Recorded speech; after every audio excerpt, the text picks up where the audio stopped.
Hello, it's very quiet out here. Hello. And welcome to the Roundhouse Poetry Slam Finals 2025.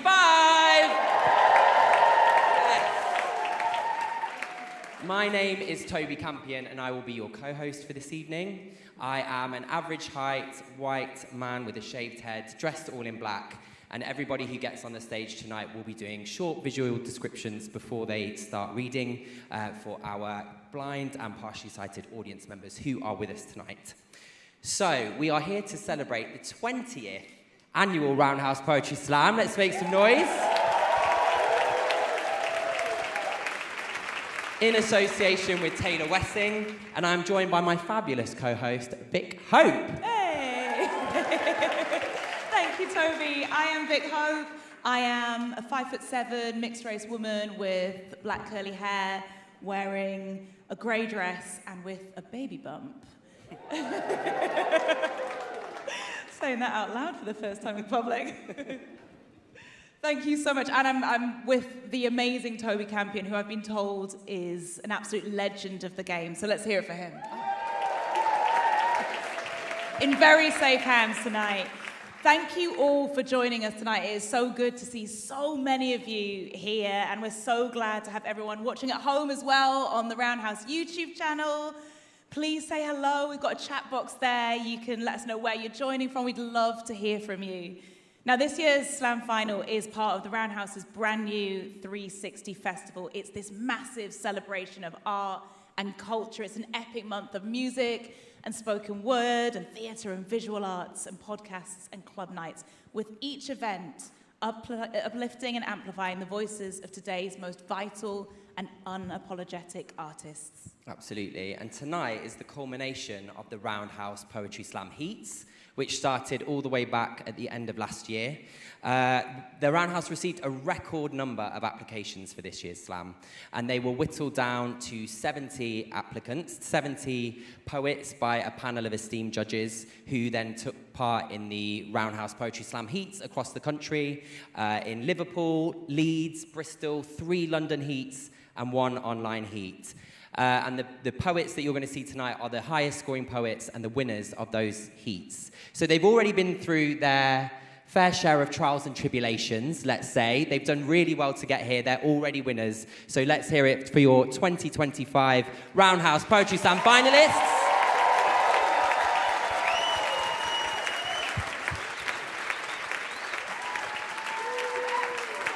And while we're making some noise, make some noise if you've been to a poetry slam before. Okay. Make some noise if this is your first ever poetry slam. Okay. Well, welcome. Welcome to everyone. Whether you're popping your cherry tonight or whether you're a veteran, you are all so welcome, and we're so happy to have you here. Yes. And so if this is your first time at a poetry slam and you don't know how it's going to run, what's going to happen is you are going to see 2 poems from each of the poets on stage tonight, 1 in the first half and in reverse order, 1 in the second half. They have 3 minutes to perform their poems, and if they go over that, they risk losing points. If they go over 4 minutes, me and Vic will come and rugby tackle them off the stage, so please don't do that. I'm carrying a little extra weight as well, so yes. You're in for a treat. They'll be scored from 0 to 10 based on their writing and their performance. And listen, we understand it is ridiculous to score art. We know. But tonight is really a showcase of these people's work, their talents. But that being said, there are some prizes up for grabs. The 3rd highest scoring poet will win £500. Ooh. Oh, I like the oohs, yeah. The 2nd place will win £1,000. And the highest scoring poet tonight will win £2,000. Yes. Hey. There was a gasp. Yes, £2,000. There was an R as well as an ooh, and I like it. In addition to the cash prize as well, the winner will also receive mentorship, performance, and commission opportunities, and continued support from the Roundhouse to develop their work and build a sustainable career. Absolutely. And it's important to say that there might be some swearing tonight. There might also be some content that you might find triggering in some way. The Roundhouse don't restrict any of the poets in terms of subject matter, so there may be references to themes such as sexism, racism, homophobia, transphobia, violence, sexual violence, or things of that nature. And while we really encourage you to lean into conversations that are maybe difficult or challenging, we want to make sure that you're taking care of yourselves whilst you're here with us tonight. So if at any point you need to leave and take a breath of fresh air, go and get some water, then please feel free to do that at any point. As you may have noticed, we've got two brilliant BSL interpreters on either side of the stage here. So please show your appreciation for Ali Gordon and Peter Abraham. Woo. And also, we'd love you to make some noise for our DJ, Malakatha, who is a current Roundhouse resident artist. She's an all-round musical talent. She's absolutely incredible. She'll be keeping the vibes going tonight. So let's hear it for Marla. She's somewhere. Okay. And crucially, we have a highly esteemed judging panel with us tonight who are sitting right in front. They've got the best seats in the house. They will face the unenviable task of scoring these poets and ultimately choosing a winner. I'm so glad we're not in your position because it's going to be so hard. But guys, first up, we have Caleb Femi. Now, Caleb Femi first made his mark at the Roundhouse Poetry Slam a decade ago. He's since become an acclaimed writer, director, and photographer as well, celebrated for his debut collection, Poor, which won the Forward Prize and was also added to the AQA GCSE syllabus. Femi's work continues to elevate young voices and explore deep thematic narratives, so make some noise, please.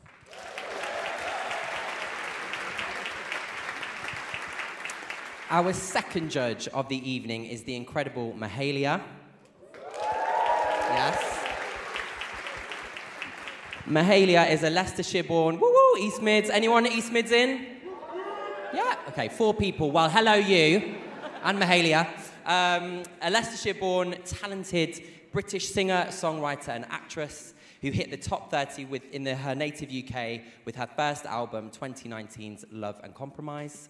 Mahalia's contemporary R&B sound and impressive acting skills have garnered her awards and nominations, including top spot in the YouTube's first ever Ones to Watch list, 3 Brit Award nominations, hello, and 3 Mobo Awards. So let's hear it for the incredible Mahalia.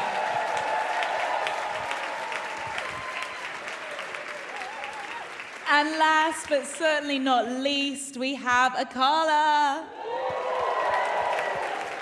Akala is a BAFTA and Mobo award-winning hip-hop artist, best-selling author, and social entrepreneur, as well as the co-founder of the Hip-Hop Shakespeare Company. With an extensive global touring history, Akala has appeared at numerous festivals and has led innovative projects in the arts, education, and music across the globe. Akala has also appeared on NPR, PBS, MTV, BET, Channel 4, ITV, Sky Arts, and the BBC. Hey, promoting his music, poetry, and speaking on wide-ranging subjects from music to race to youth engagement, British, African, Caribbean culture, and the arts, with numerous online lectures, podcasts, and performances that have reached millions. More recently, he's written for The Guardian, Huffington Post, GQ, and The Independent. Sorry, mate. Got the full bio. One more little bit. And he's spoken at the Oxford Union and TEDx.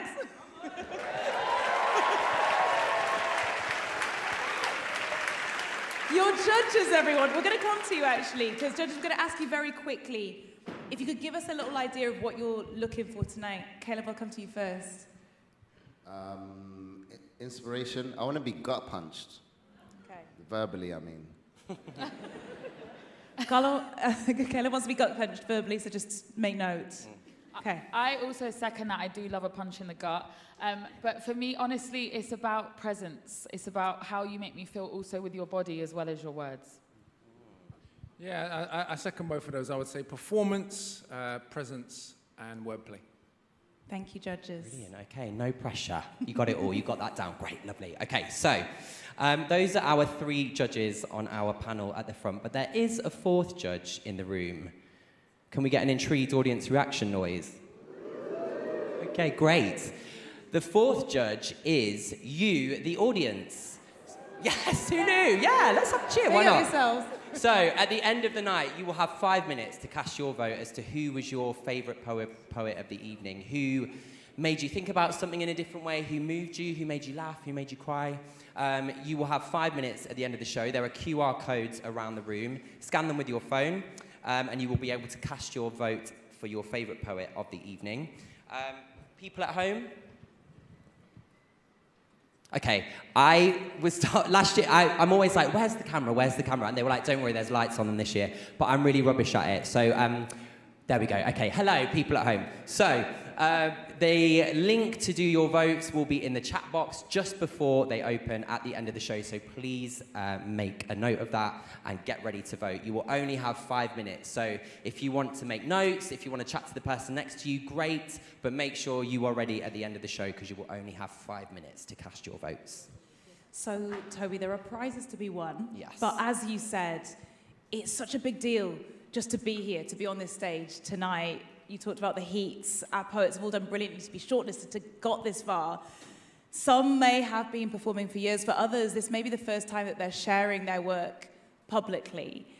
And I think probably for everyone, it's the first time performing in a space this big on a stage that has seen the likes of David Bowie and Lady Gaga and Jay-Z and Little Sims. It's daunting at the best of times. Yeah. But what acclaimed company to be in. What a beautiful space to be performing in. So whoever gets up tonight, we just want you all to get behind them to show your love and support. Can we all do that? Yes, okay. I think we can do better than that, so let's do a little practice. So I want you to imagine one of these young people has just come on stage, they've just shared their heart with you, they've just poured it all out, left it on the stage. They need your love, they need your support. Please use your hands, use your feet, use your mouths. What does that support sound like?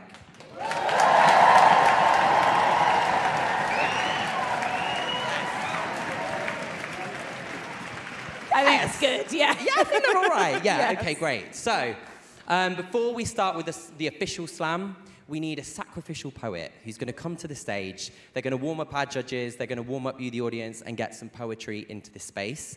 And who better to do that than our reigning Roundhouse Slam champion, our winner of the Roundhouse Slam 2014, blast from the past, 2024. Please welcome to the stage, Bradley Taylor.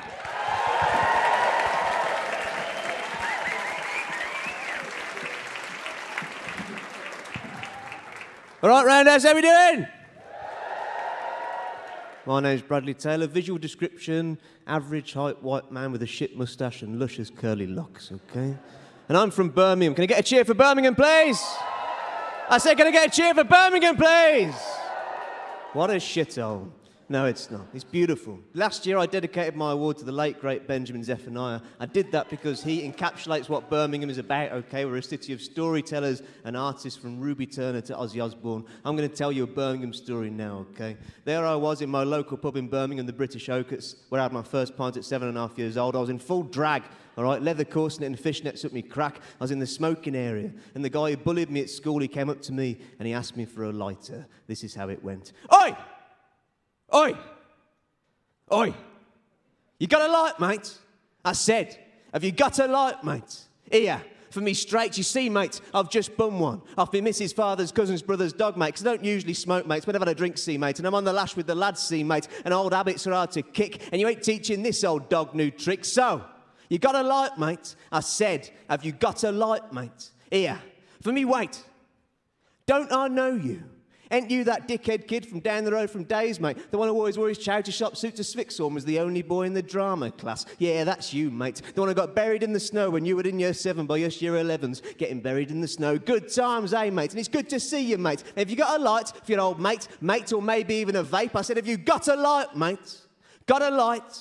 Because I swear you used to have one right within your eyes, glowing like headlights. I saw it when you did your one-man performance of Mamma Mia in year 7, when you necked off with that boy behind the bins in year 11, and we caught you. Been nearly a decade now, hasn't it, mate? And all those years just ran straight by us like I used to be able to on the pitch. Do you see me motored outside, mate? Little Ford Focus, mate. You know, at night I like to turn off the lights and I rub right up against it. Gets me about town scene, mate. Past all these old furniture shops and curry houses, turn craft beer bars. I fucking hate them, mate. Can't beat your local, can you? Local like me and you, mate. And how is your mother, mate?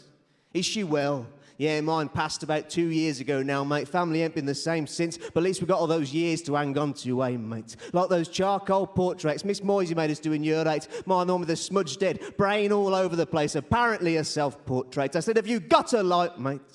And can you light it for me, mate, because I can't see straight, and all these memories are just flooding straight through. I said, have you got a light, mate? Because I swear me and you used to have one right within our eyes. Faded slowly, didn't it, mate? Now I got 2 dead dogs and a divorce under me ever-widening belt, and you're still wearing the same old suit. So if you got a light, mate, because I think we could both do with one, couldn't we? And him, K-holing in the corner, and them holding the hand of a stranger, and all of us who forgot the light was ever there, shivering now in the uncertainty. Because we're all just trying to be, aren't we? Something or someone. Is that what you're trying to be now, mate? And you know what, mate? I know you've got a light. You know why, mate? Because I can see it in you still. And if I can still see it in you, mate, maybe, just maybe, I can still see it in me. So if you got a light, mate, because I don't usually smoke, but tonight, I'm fucking desperate. Thank you very much.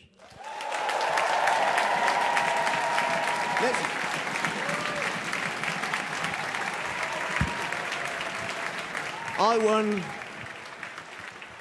I won the Slam 10 months ago, not even a year. My life has changed completely, okay? I started doing schools work. I managed to quit my full-time job. I do commission pieces now. If all the rich people in the room could just take note of that very quickly. I also released my debut collection, okay? It's all gone well. I'm launching it tomorrow at the Roundhouse in the studio space at 8 p.m. There's still some tickets left. Go get them. But that is to say that without this, my life wouldn't have changed. And young people need that, okay? Without organisations and opportunities such as this, young people, we won't hear their stories. And if we don't hear young people's stories, we don't know what the future looks like, okay? So the people behind me, your job, tell your stories and have the most fun that you'll ever have, okay? Your job, shut the fuck up, listen, but also clap as loud as you can. I'm going to give you a demonstration on how to clap, okay? It's just like this. Join in.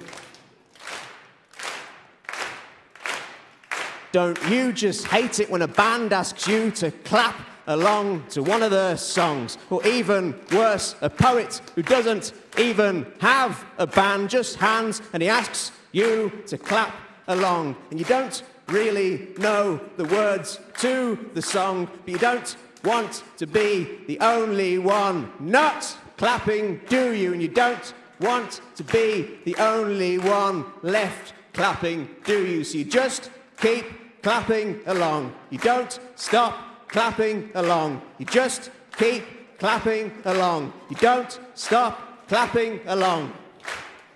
This is it. Rest of the night, just this.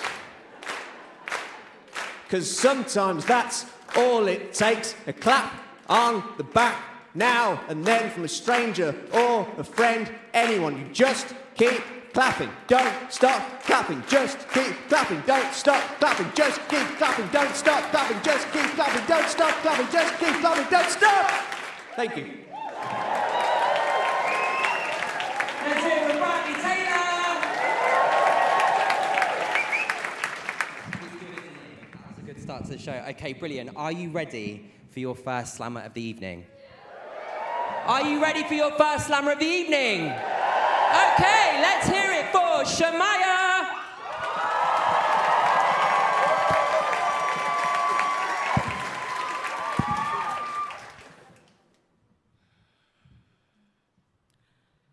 Introspection at its finest. I don't know who I am without pain. I assume that's why I endured you for so long. I assume that's why I've not laid the memory of you to rest yet. Who would I have been if I had a constant smile laced into my face?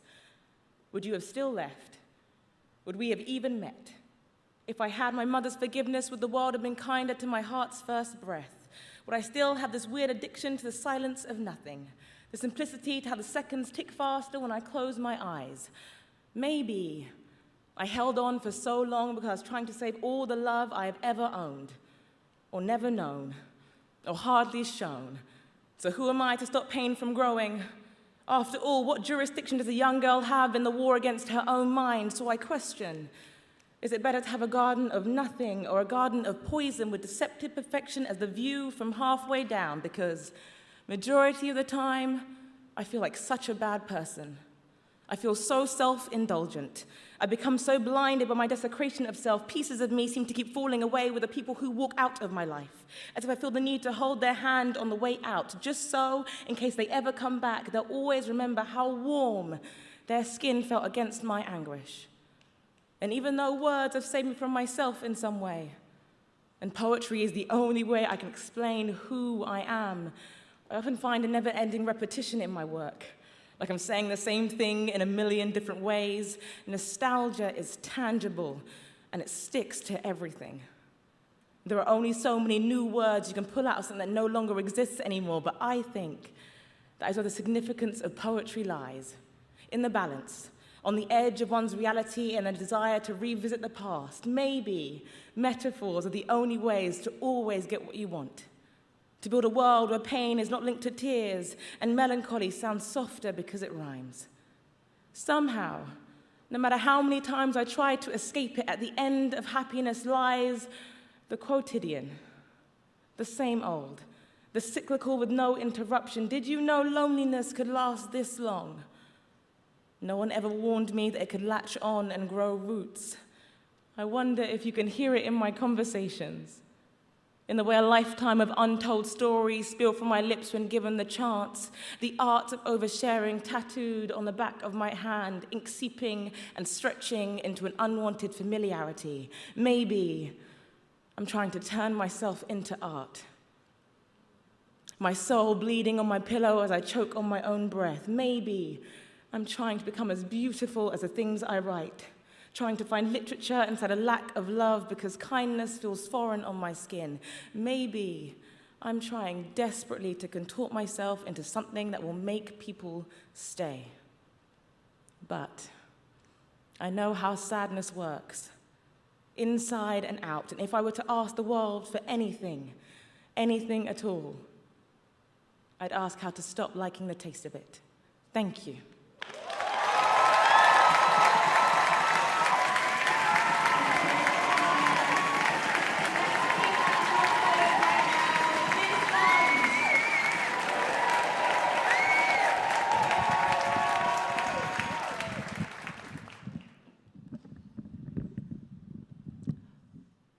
Hi, I'm Biz. I'm a tall person in a red shirt.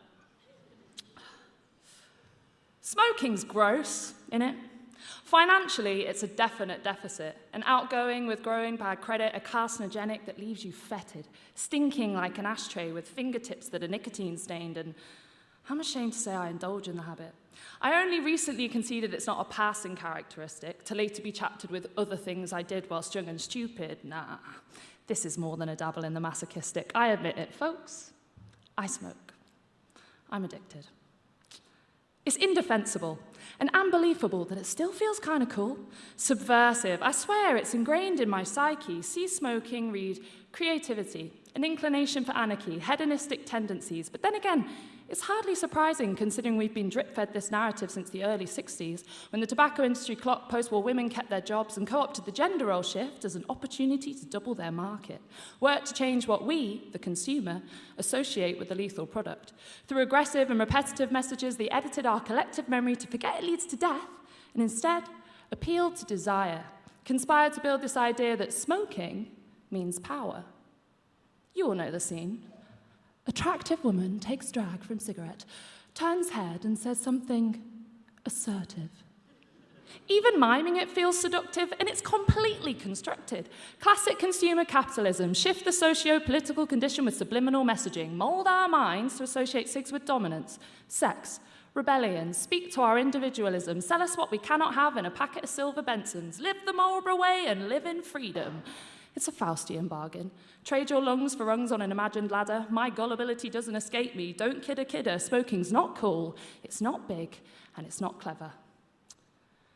But nicotine just hits different with cognitive dissonance, doesn't it? That mild discomfort in knowing that what you're doing has absolutely zero benefits. In fact, it's almost entirely negatives. The main incentive, a symbolic status event, is to make profit, but my cough's not yet productive enough to make me stop it. I find the ritual of rollies is almost meditative. Tuck in with the thumb and seal with a lick, then once lit, reconnect with your breath for just a minute.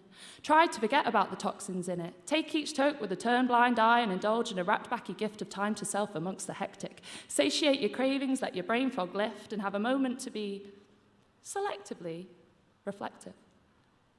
Now, I can tell by your faces who's also gaslighting themselves on a daily basis.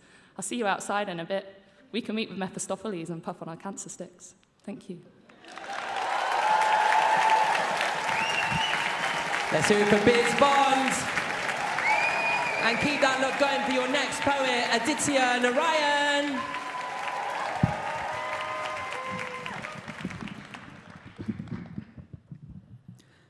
Good evening, everyone. My name is Aditya. I am a 5'10" brown man in black hair, glasses, a plain brown shirt, dark blue jeans, and brown shoes. Now, as some of you maybe might be able to tell from the way I roll my T's and D's more than my R's, I am from India. And this piece explores the experience of growing up in that country in the context of language. It's called Forked Tongue.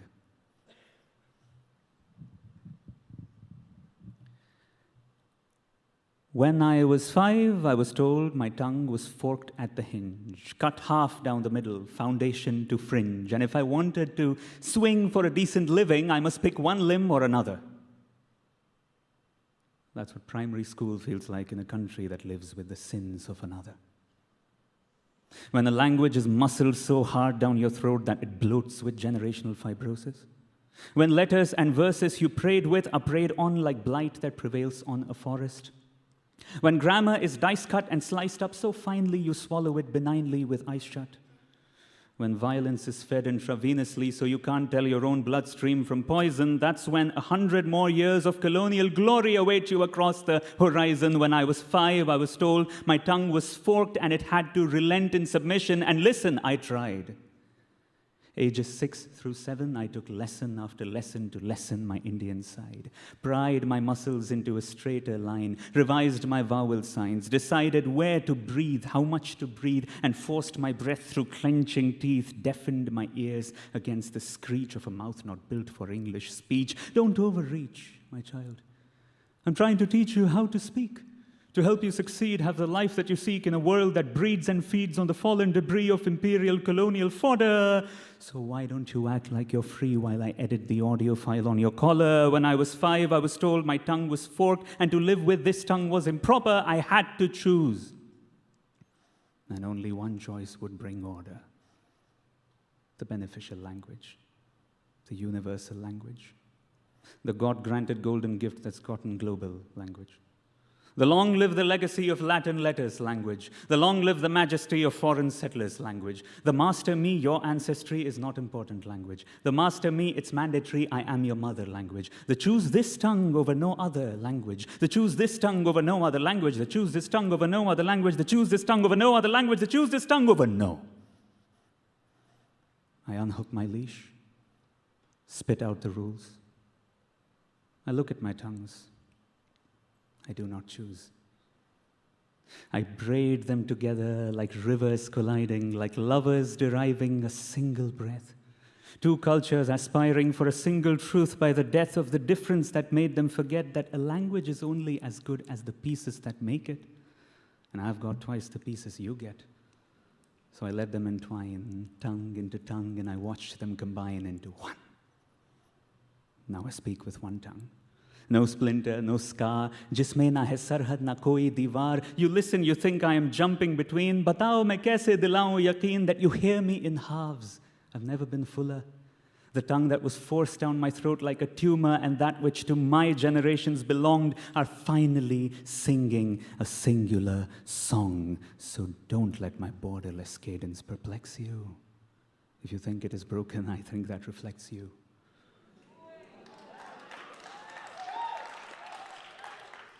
My words might be dual, my verses oblique, but I speak with one tongue, and she knows how to speak. Thank you. Edition Orion. And make some noise now for Astrid Solis.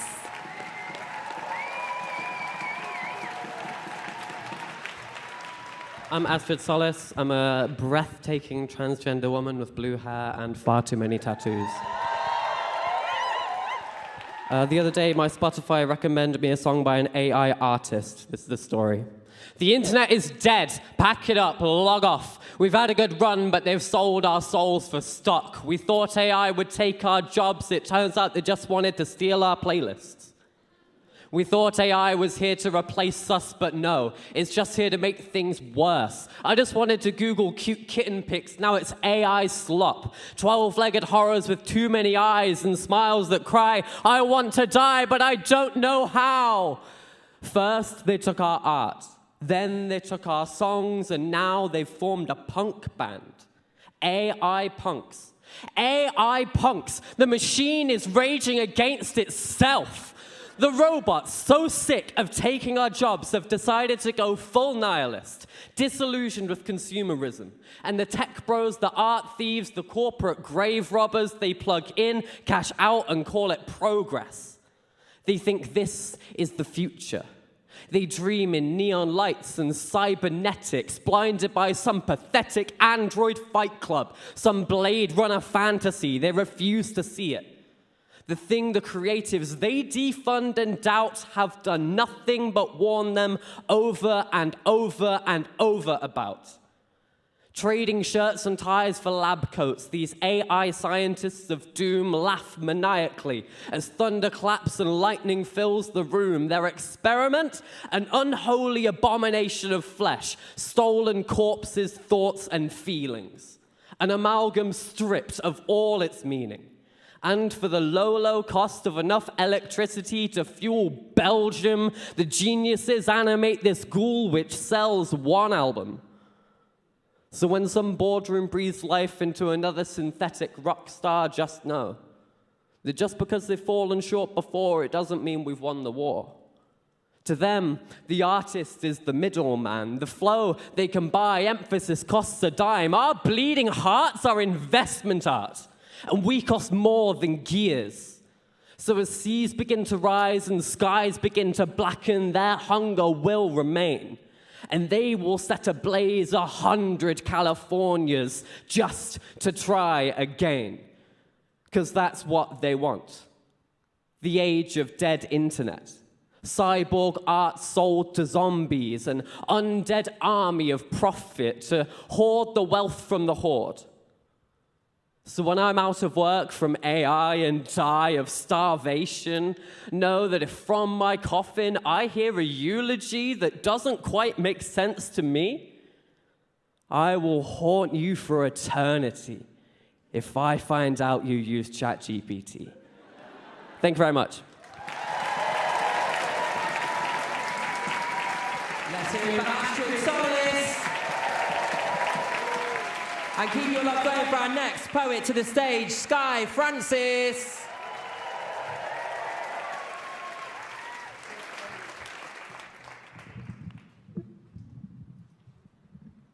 Hello, I am Sky. I'm a 5'6" white person with brownie red hair in a straight back bun.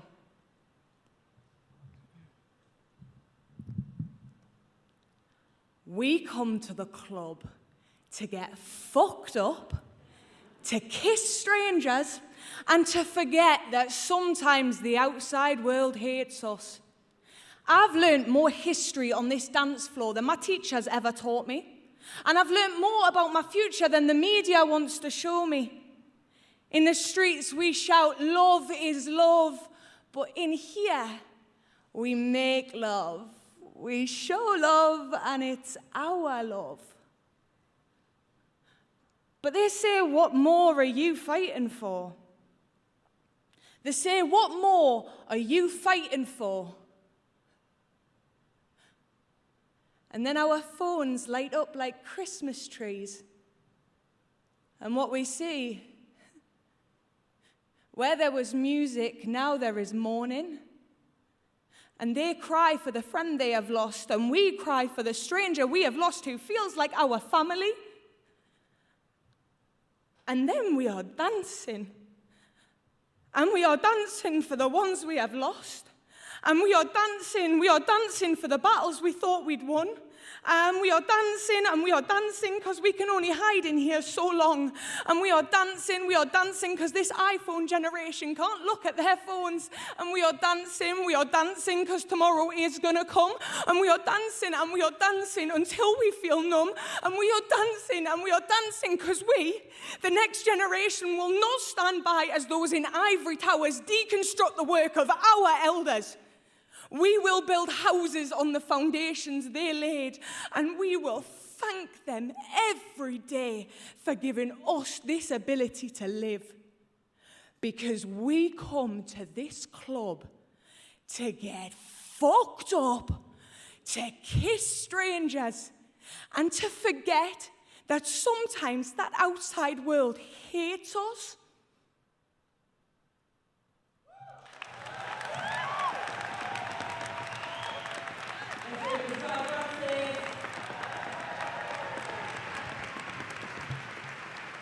We are halfway through the first round. Audience, how are we doing?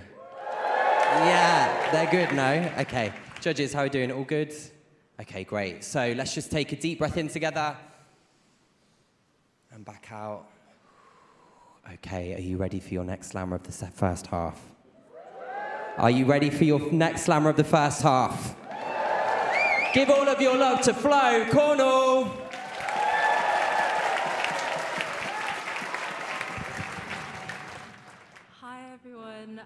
I'm Flo.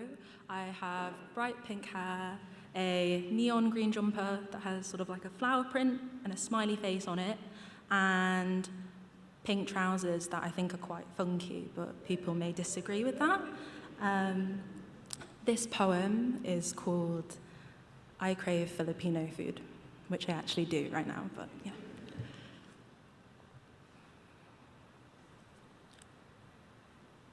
In the Philippines, an ice bucket melts before your mum can say dinner is ready.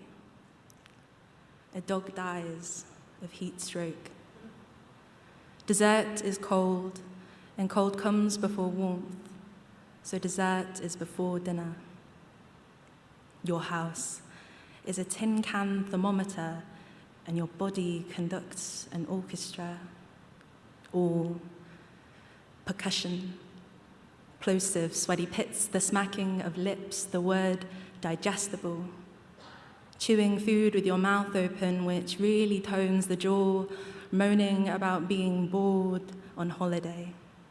Heavy panting after a minute of exercise, and when the fridge door opens, the ice bucket did melt before your mum could say dinner was ready. It is afternoon, and what remains of the day is a tub of ube ice cream. Greedily, you lap the purple up, all gritty, and for a second it feels like the cold has curb-stomped your body. The crystallized bits scrape open your tongue, the color reminiscent of your childhood knees, which is to say the shade of ube, and falling off your bike. Your teeth look synthetic, your cheeks have become pool inflatables. Pinchable plump domes, the curve of a plastic spoon. Across the house, your mum's mum calls her to call you for dinner. Flooding each other's stomachs to eat before a spoonful of speech. That is how we speak across the dining room table. Try to savor that taste. What a filling conversation it is. When you go home, the dishes are done, discourse exists beyond potato smileys and alphabet soup. The TV loops anime, gloved into subtitles. Thank you.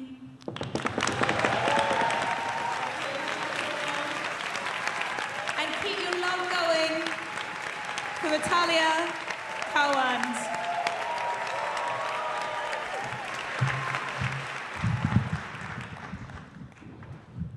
Hello, hello, hello. My name is Natalia. I am a pocket-sized woman with curly hair and an all-black dress and a jean jacket.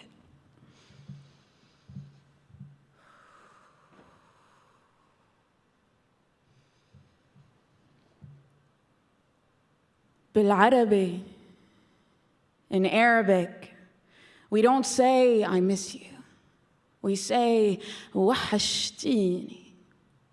It has to come from that place in the back of your throat, the one that hurts on days when you won't let yourself cry. وحشتيني. Like you're dying to tell them, but your voice alone just isn't quite enough. وحشتيني. A note caught right between the softness of their scent and the harshness of being deprived of it. وحشتيني. بالعربي, our vocabulary sounds just as it is felt. But Arabi, we don't say, I miss you, we say, وحشتيني, which comes from another word, al-wahsha.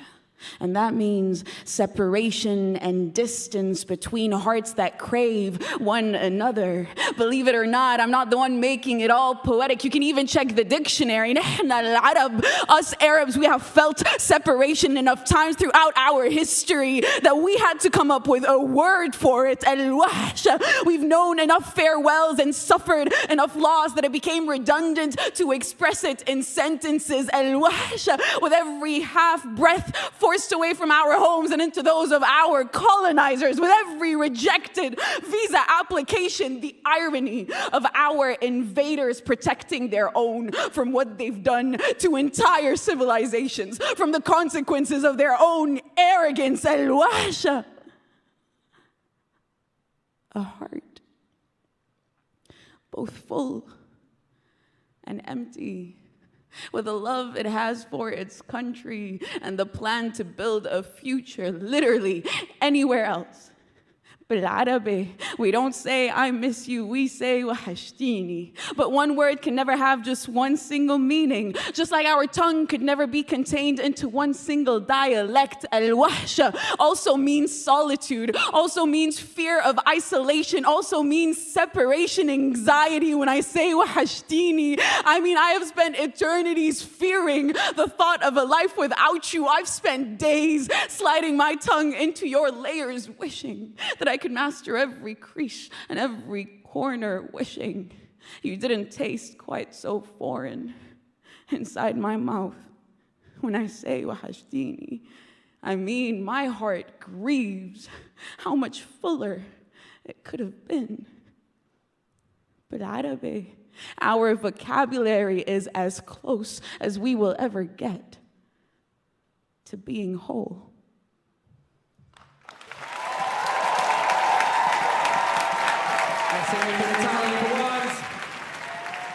And keep your love going for our next slammer of the evening, Ellie Rose Amit.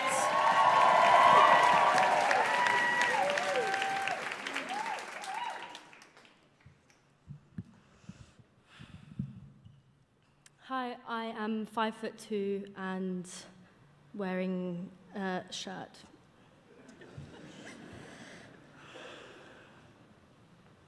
I've just been born.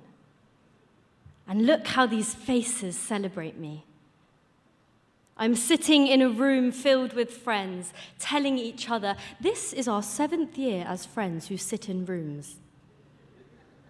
Do they know the skin I'm wearing is still wet, recently constructed from womb? My body is pretending its place, sinking the urge to jump, curl, spread, yet we are friends who sit in rooms, and I must dry my wet skin, for it's turning Reese's crimson sofa maroon.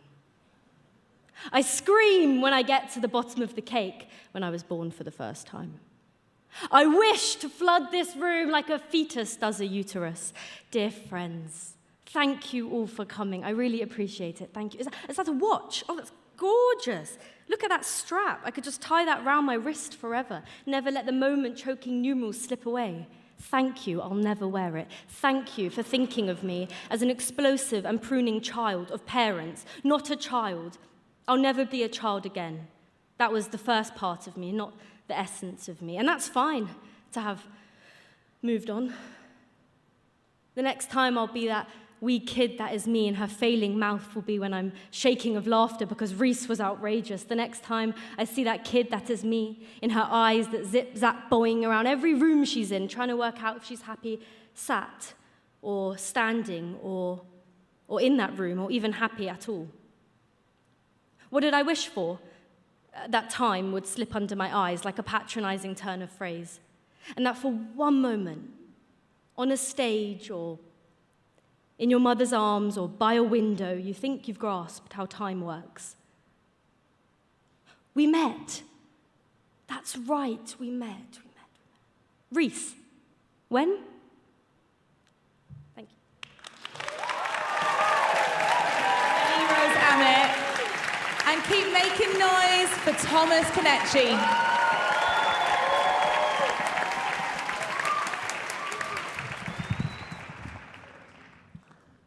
Good evening, guys. My name is Thomas Kanechi. I'm a mixed-race guy with curly hair wearing a black shirt, and the poem I'm going to be performing is called Snakes and Ladders.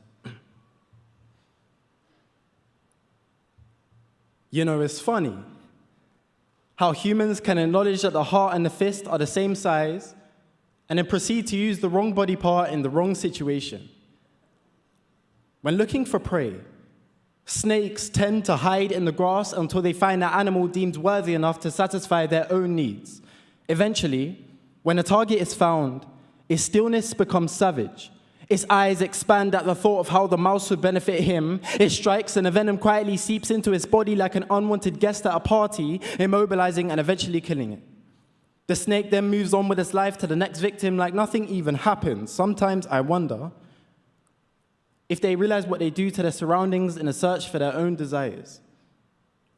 I wonder if they know that the roots of the grass they damage ruins the way it grows in the future. I wonder if they can recognize a snake when they see one.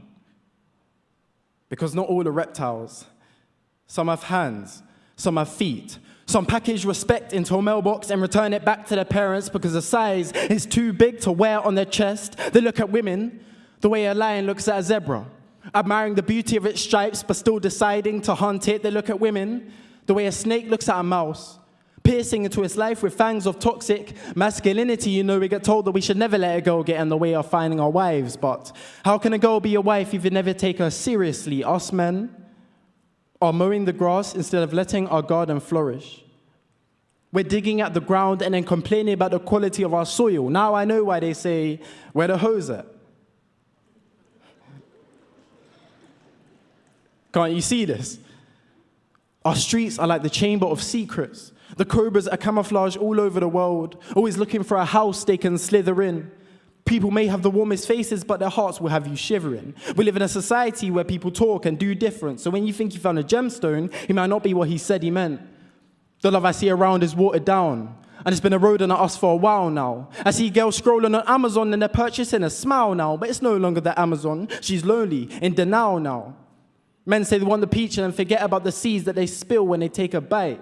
New age masculinity plays women like a game with 100 squares, but the ladders are too far to reach. This is an apology to any girl who I've slithered down with my secret insecurities. Because I'm living with a heavy heart and I've never been known as a bodybuilder. Because I don't want to be the guy that treats a girl like his world and then sheds his skin into an asteroid. I don't want to be the guy that drags Cupid from the sky, steals his bow and fires at anyone who would look twice in his direction, leaving a trail of perplexed women who have arrow tails sticking out of their backs. No, I want to greet Cupid like I've known him for years. I want him to guide me to a flower like he has Google Maps downloaded in my cardiovascular system. I want to take that flower and build a garden that God will be impressed with, look back at it and think, I did things right this time. Thank you. Give it up for Thomas Kenichi. And keep that love going for your final slammer of the first half. Let's hear it for Chloe Tanisha Giles.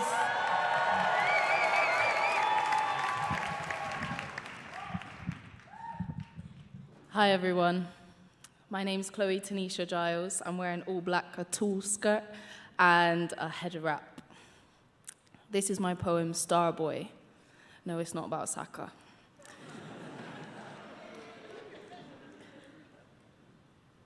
Pushing, purging, a vulva bursting as he is birthed into the world. Starboy, he came from a clot, a quarry of crimson and a scream that parted Ward's sea like Musa. His mother can still feel the heat from that night, a head full of gas, and now she lays a womb, a resting place for another fallen star, a tomb, you know that soft pink matter. But was she just a container for his child? Keep going, as soles and toes find balance and equilibrium, as podgy limbs take first steps towards the finish line of glinting eyes and shadows of crow's feet. Well done, star.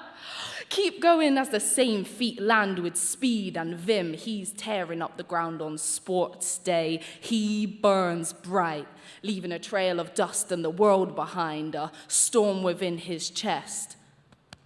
First place, I know that's right, superstar. But the classroom ain't a place for him. High energy boy, boxed in, you know that hard grey matter, a container for the mind, misconstrued and atoms stirred in a soul-R system that snatches souls from budders and sistren. Isolation calls his name. But can a star still burn in a dark room? Confused, charged up, confined, just striving for a better life, so don't test him, star. Some of his age mates start making it out, and their trail leaves a frail edge as they sip over the hill, and the Milky Way of the stars leaves a bitter taste on the tongue. That soft pink matter. So is this world just another container for his life? Unstable, jarred, a rage brews inside, and the UK's cold whisper cracks walls in his mother's room, a lasting place for another dying star. Still he carried a smile so luminous it could light up her doom, and so he keeps glowing and keeps going. Now a red-belly giant drunk off, bad friends keep going, worse ends keep going, wasted thoughts, unnurtured potential turned exponential. Are you okay, star? Nah, calm. Actually, I'll just keep going until I atrophy, and naturally he's pushing, purging. As he came, a supernova bursting, now a nomad who runs with weak limbs to the horizon, yearning. And tonight, there's a star that stands on the suspension bridge with a heart full of dust and a head full of gas. I wonder, can he keep burning? Thank you. Give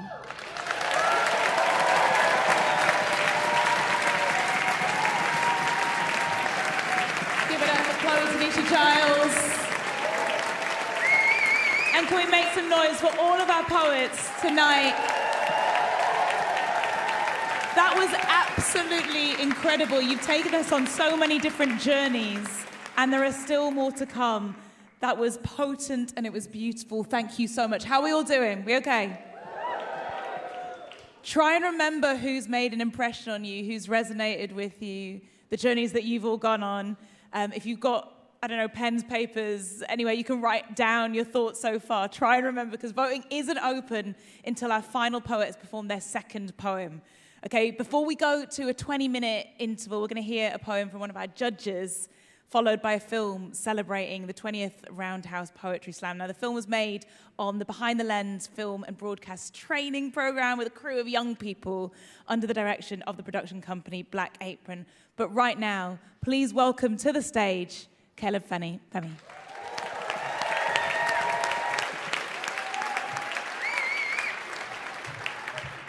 Hello, everyone.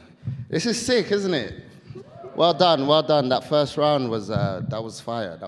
Definitely a lot to take in, and I was gut punched several times. So thank you.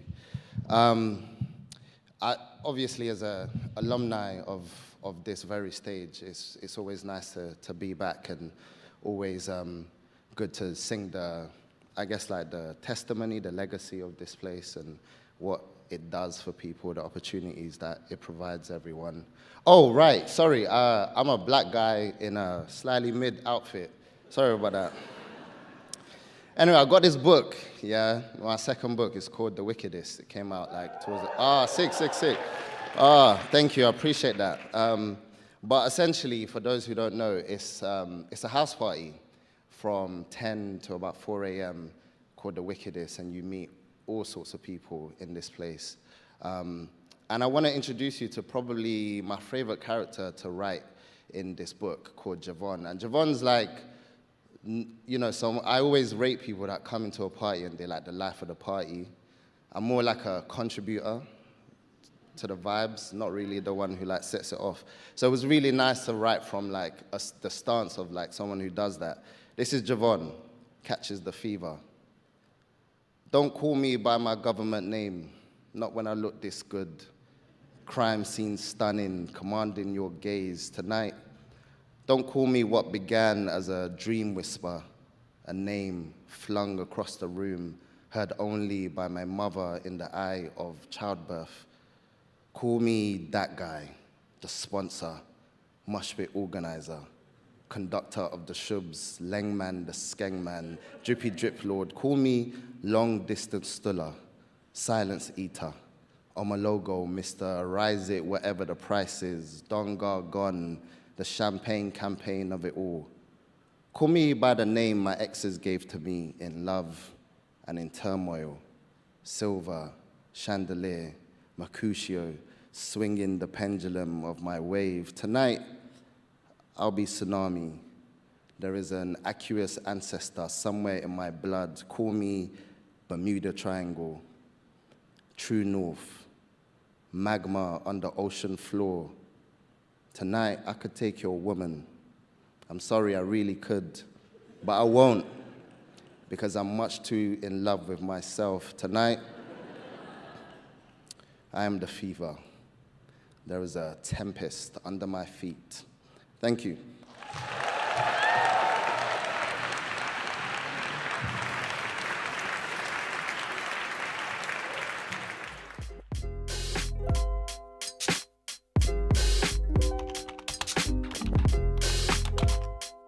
Wow, time flies. I cannot believe that it's been 20 years of this program already. It's amazing to think that Slam's been running for 20 years. How has it been 20 years since the Roundhouse Poetry Slam began? Well, it's kind of unbelievable that the Roundhouse Poetry Slam is now 20 years old. And of course, it's had a big impact on everything that we do. If you have heard the Tannoy Blair Mind the Gap, then you have heard a poem. You have experienced the, quite frankly, frightening immensity of our desire to keep each other safe. We try to capture these fleeting moments, like flowers pressed between book pages. I've got a kind of really long history with the Roundhouse Slam. Like I started off doing this when I was 13 years old. I was like one of the first to ever be taking part in the slam. And I kind of won it when I was 18 years old. And that was kind of one of the moments, especially in my career, that was like, no, this is the thing for me. I'm good at spoken word. I like doing it. And I got the right validation from it. When I first started doing the Roundhouse Slam, we were doing it in the hub. Then we moved into the studio space a couple of years after that. And that felt a bit more proper. You get in the audience and then tiered seating, and it's like, oh, this is an event now. Then it went to the main stage and it's like, oh no, poetry is a big thing here. And we are not just moving to the main stage, filling out the main stage. My life, a play written by her womb, my protest, a scene that didn't make the cut. I'm OG. I ran the Spoken Word Collective here from 2009 to 2013, and during that time I hosted, I think, 3 of the slams. Like, my relationship was to the kind of cohort, so when they asked me to host it, it felt like a kind of more pastoral role, like making everyone feel all right. vibes. No other language that chooses tongue over no other language that chooses tongue over no. And trying to host in a way that felt like it was a celebration of what we've been doing. Sometimes the sun will catch you seven and stumbling, good-natured and scared. Tumble, dry a body, and no ideas about when you're all grown up. I mean, as a kid, I didn't think I was built to speak. When everyone else on the roller coaster screamed, nothing came out my throat. I was caught on the wrong side of a fist fight. I started the Roundhouse Poetry program and the Slam back in 2006. I believe it was just as the building was opening again after its kind of period of refurbishment. There's a sense of community that's established around Slam. But also I love that notion of claiming poetry. There are so many different ways in which poetry can be perceived as inaccessible. You know, poetry is often promoted as this kind of this far-removed pursuit for certain people of certain backgrounds and whatnot. And, you know, everything that I've lived and everything that I've experienced in relation to poetry has basically put the lie to that. It's basically about, this is a space for all. This is a space where anyone can approach and present themselves and connect with others. The other thing that was there right from the off was the sense that it was a competition, but we really didn't want it to be competitive. It was always about how the spoken word artists would support each other, that the host and the judges would always meet with everybody afterwards and give them advice and give them support. In these times, these very difficult times, culturally and financially, the only antidote to cultural fascism is collectivism. You stay together. And you challenge each other, you have that strong network. So to have something like the Roundhouse that deliberately tries to reach those people who are often from marginalised backgrounds and work to develop them is an essential part of the landscape. It's what we need, really. She moved to England for a different reason. To put it simply, 3 years previously, she'd stupidly fallen in love. And suddenly, here I am. Somewhere that people lend ears and shoulders, and people hold out that giant, ugly hole in their hearts that they're afraid makes them unfixable. And suddenly, here we are, learning that everybody from 10,000 years ago right up to today feels that way too. It changed my life. When I won the Slam, afterwards I managed to quit my job at the time, working in a bar. Poetry became my full-time job because opportunities came to me that wouldn't have come to me without the Slam. You know, I'm a working class kid from Birmingham. I was doing my best in Birmingham, making a bit of a living doing poetry, but then the Slam put my name on the map. People heard about my poetry that wouldn't have heard of it otherwise, and I started performing across the country. I started getting commission work, started getting a lot of paid work, and yeah, it put my name out there, and without the Slam, that wouldn't have happened. And I've never felt as electric as I did performing that night to that many people. It was a really special moment, but it also felt like a full circle moment because I used to come to watch plays at the Roundhouse and different things. So the Roundhouse was very familiar to me.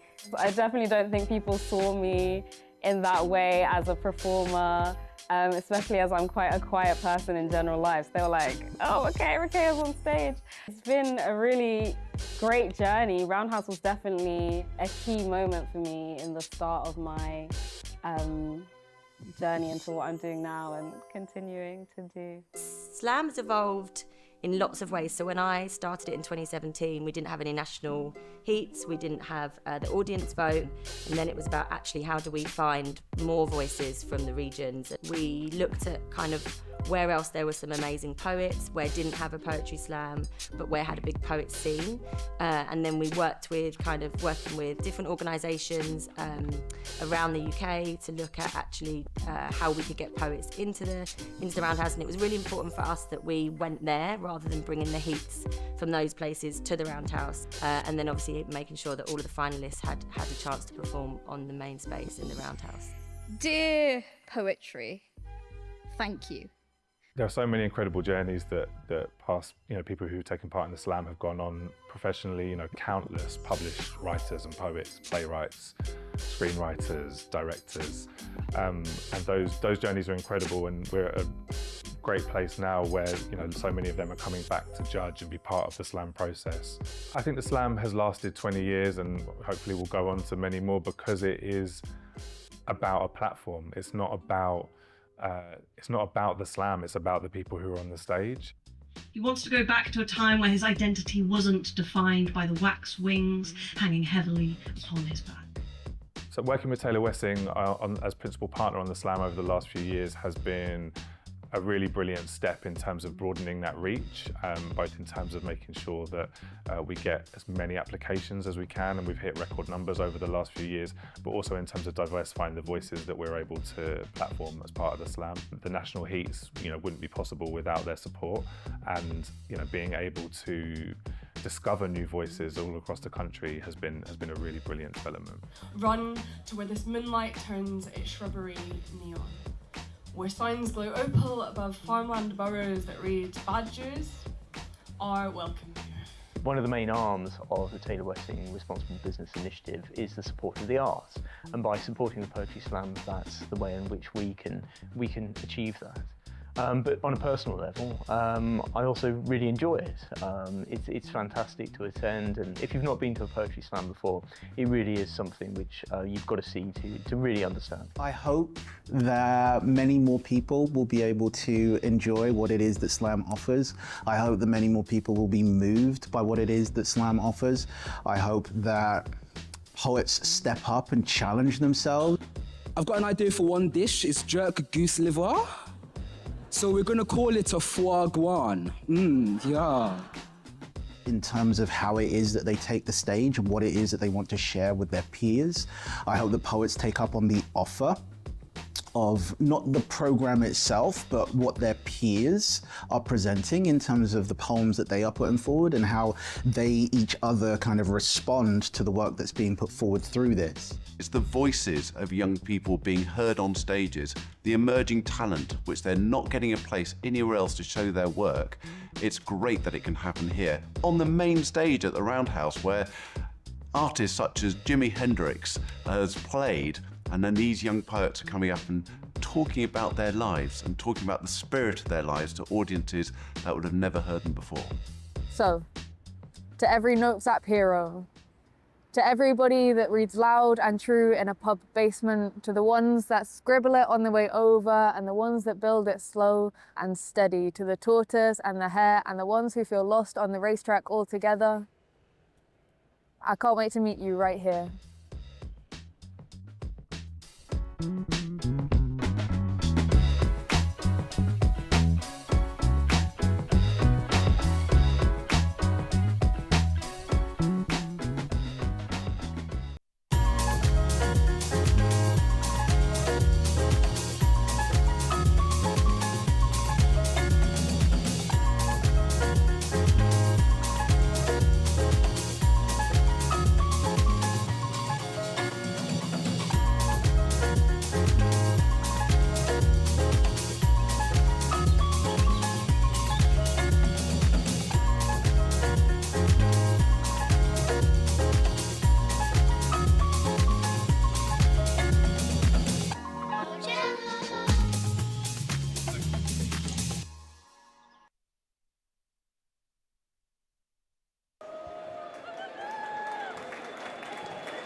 Okay, the silence has fallen upon us, the beautiful poetry silence. Hello, and welcome back to the second half of the Roundhouse Poetry Slam 2025. We're back.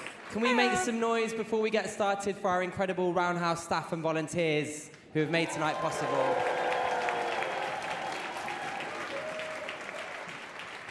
And also, let's hear it again for your fantastic BSL interpreters for this evening. Really putting in a shift tonight. As well as our fantastic captioner, Tara. Let's make some noise for Tara. And again, show some appreciation for yourselves. Yeah. Everyone get comfortable, take your seats, and welcome back to the second half of the Roundhouse Poetry Slam Final 2025.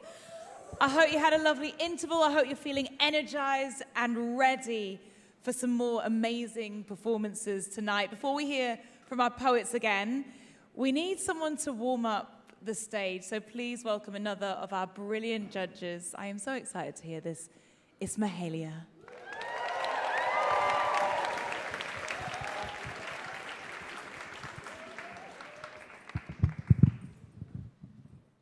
Hi everybody. My name's Mahalia, and I am, well, first of all I have to say, because it's the most important fact, I'm from Leicester. I am of dual heritage. I have got lovely kind of mid-length blonde braids right now, and I'm wearing double denim because I'm a cool motherfucker. So I have chosen to not do one of my own poems today. Mainly because I'm actually shaking right now, and if this was mine, I think I'd be worse. So here we are. I'm going to do one of my favorites. It's also one of my mum's favorites, which I think is partially why I chose it. Me and my mum have always connected the most over art. But I think before I begin, I have to say that I chose this poem as well because it's been on my mind a lot recently. I think that in recent years and in recent days, very recent days, we have all seen some absolute fucking horrors. And I've been thinking about this and this poet and this woman and these words a lot, so I hope you like it. This is a poem by Alice Walker, and it's called First They Said. Oh, I'm shaking. Woo.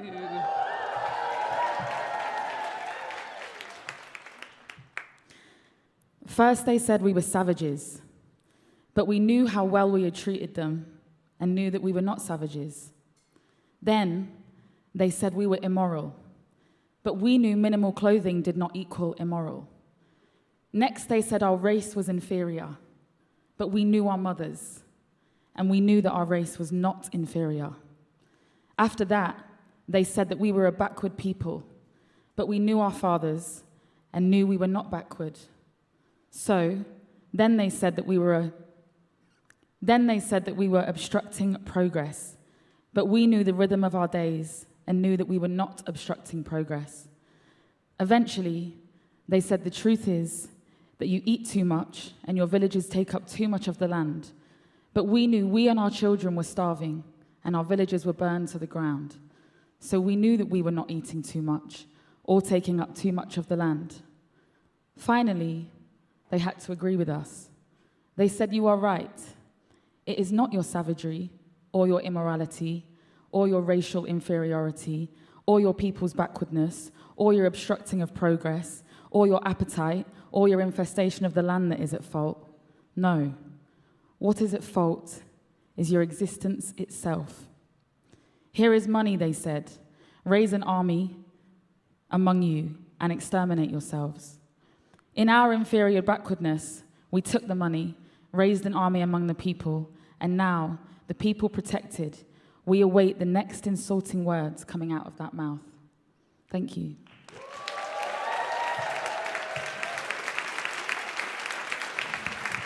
Let's hear it from Mahalia and the brilliant words from Alice Walker. Okay, we're going to start the second half of our slam. Let's just get back into our bodies, get back into the room, get our focus back to give these 10 poets all the attention and all the detailed listening that they deserve. Okay, so when I say roundhouse, you say slam. Roundhouse. Slam. Roundhouse. Slam. When I say I'm having a gay old time tonight, you say, of course you bloody well are, Toby, you're at the Roundhouse Slam. I'm having a gay old time tonight. Yes, okay, I'm glad we're on the same page. Okay, are you ready for your first slammer of the second half? Are you ready for your first slammer of the second half? Okay, give it up in reverse order for Chloe Tanisha Giles.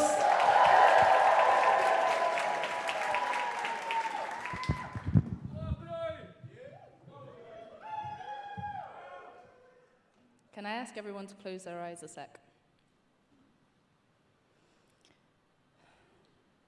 And open. Now I'm tall enough to meet my father at eye level. I can see something that I never really saw before. I can see the boy in his eyes. I can see the joy, pain, memories that just zip and glimmer. I can actually imagine him back in the day like, Zim Zimmer, who got the keys to my bimmer? Who am I again? And then I look and I see clearer. And I see his eyes staring at his fathers and his fathers, a generational anger, a love confused. 3 brothers, 1 tired, tenacious mother, a love diffused.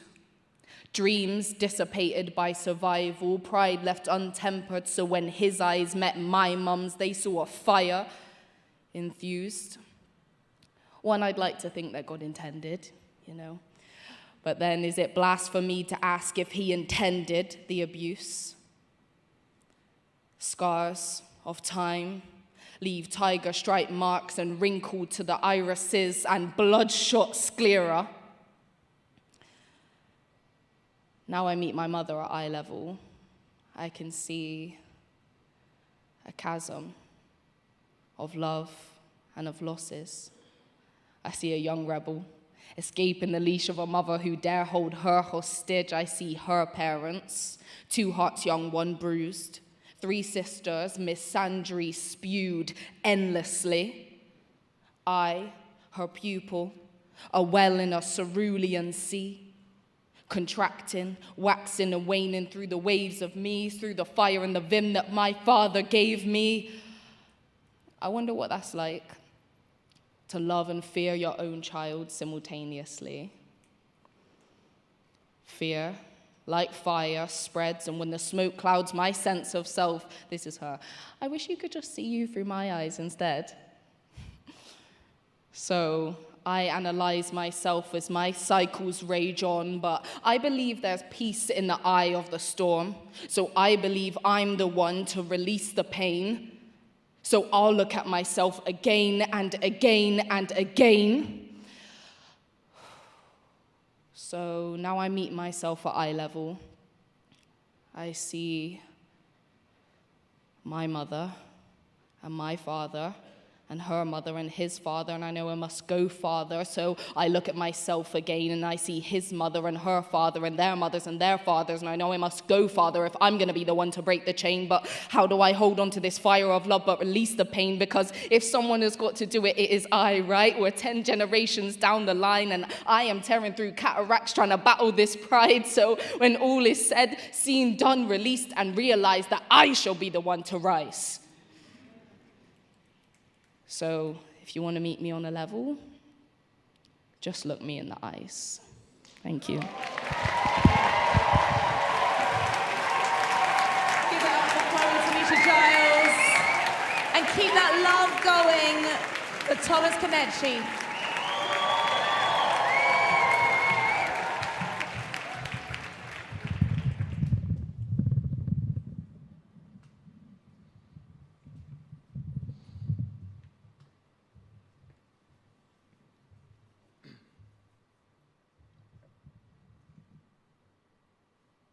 I stand here, visible on this stage. I speak now for the first time, but my melody has already drilled or hip-hopped its way into your minds in the form of field recordings on a bass line before the end of this poem. London streets will swallow another soul and turn it into a song for the boys turned bars. The ones who get carried in a hearse to a diss from a pavement. How many of us have been sacrificed to the altar of an 8-bar or great rhymes, and that is to say, both ears and eyes can hold streams. It's just up to us to decide which one. I mean, who even am I anymore if not a sacrifice for the culture? I died and found myself in lines like lamb to the slaughter. We drive mothers insane from thinking that's the only M way. I mean, what be the blade if not a way to tarnish a legacy? My most told story be you bragging about how many times your knife entered me. I mean, maybe if you listen carefully, you might even hear my mum crying through the melody. Was I mistaken for the Garden of Eden as blood filled my Adam's apple? And it spilled into an instrumental to make a musical mockery of my life to the guys that made spaghetti out of my intestines and never even served time. I hope the guilt becomes unbearable and it eats you from the inside. I hope it rips your heart as gruesomely as you did mine. I hope the weight of your decisions are enough that you feel the inferno itching on your ankles. Can you not see the devil creating bloodsheds of our buses? Exhibitions of our alleyways, the blade might be stainless, but you can't undo what you've done. Because can you bring back the boys who were buried in cassettes? The ones who stay forever young in our youth clubs because they weren't careful with what they asked for in this flipped world where our murderers are landlords and I'm forcefully evicted and reallocated into lyrics. And my family have to cope by saying I'm here in spirit. And producers are now coroners and my death is paying for it. And all the fans are telling you to drop. They're waiting for it. Do they not know I've already dropped and I'm laying inside a coffin? Is it time for our rap music to change the topic? Because there's nothing nice about headlines of violent crimes and a music that glorifies it. I live in a library with far too many books titled Grief, and album covers considered colourful coroner sheets, and the gang say, you cooked him, well done, but I'm bleeding like a medium rare in this beef. I know my case ain't gonna be that rare on the street. I know in a few years I'll even be forgotten by the people that were wearing me on a tee, but that took me by surprise. Because I never knew that those beats of secret demise that I listened to in my bedroom would one day be me.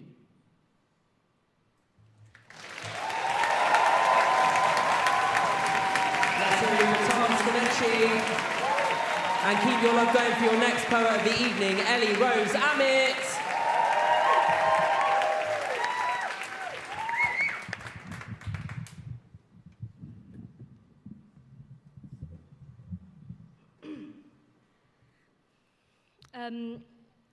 Content warning for homophobia. In Polari, the word queen is given to gay men. In Polari, the word fruity means queen. At the same time these words started to be used, the APA's manual defined being gay as a sociopathic personality disturbance. I stop a blade with my hip. It's for the NutriBullet, and I'm not frozen fruit. Though I am. I'm fruity. And when she calls me this, vines sprout and arrest my ankles to the ground, and no matter how much I use my free hands to cut them off, she only feels water edging through her veins. I can't move, I'm frozen fruit. It's classic, really. I'm such a wettie, so wet it just spills out of me. Even now, this mic is dripping. In year 9, Ruby Lovebridge asked me if being gay was contagious. And if not, how is it that my brother is also gay? Because, Ruby, we drank from the same breast. We had the same supper and the same water, which, as mentioned, simply spills out of me and eventually onto Ruby. Wet. Wet. Ruby. We kiss for the following hour in the mugger. This time the blade does its job. I'm diced fruit, seeds sucked from teeth, spat out like the words she picked when coming out. Split pips can't be grown now. She's bitten and chewed and stumped. Any growth that could have become a soft, tender, juicy piece of queen. I suffer on the floor of the playground like I will tomorrow. A teacher pinches the top of me and hangs me above a small wasteland. Please remember to put your moldy fruit in the bin, people. We aren't on the littered streets of London. I'm stickerless. No origin tag, no geometric neon flag. All shine and colour has been dragged out of me and remains stuck on Ruby's teeth. Like the words she picked when coming out. I am diced. I am diked. I am fruit in and around the NutriBullet tip. My hips are weak, hardly childbearing, my mother tells me. The next morning, as she pours a kale and carrot juice into her glass, with speckles of ruby red shard. When my mum's squatting and trying not to fall, I'll take the ruby out and fix it onto a crown. A real queen, the one who kissed me. Thank you.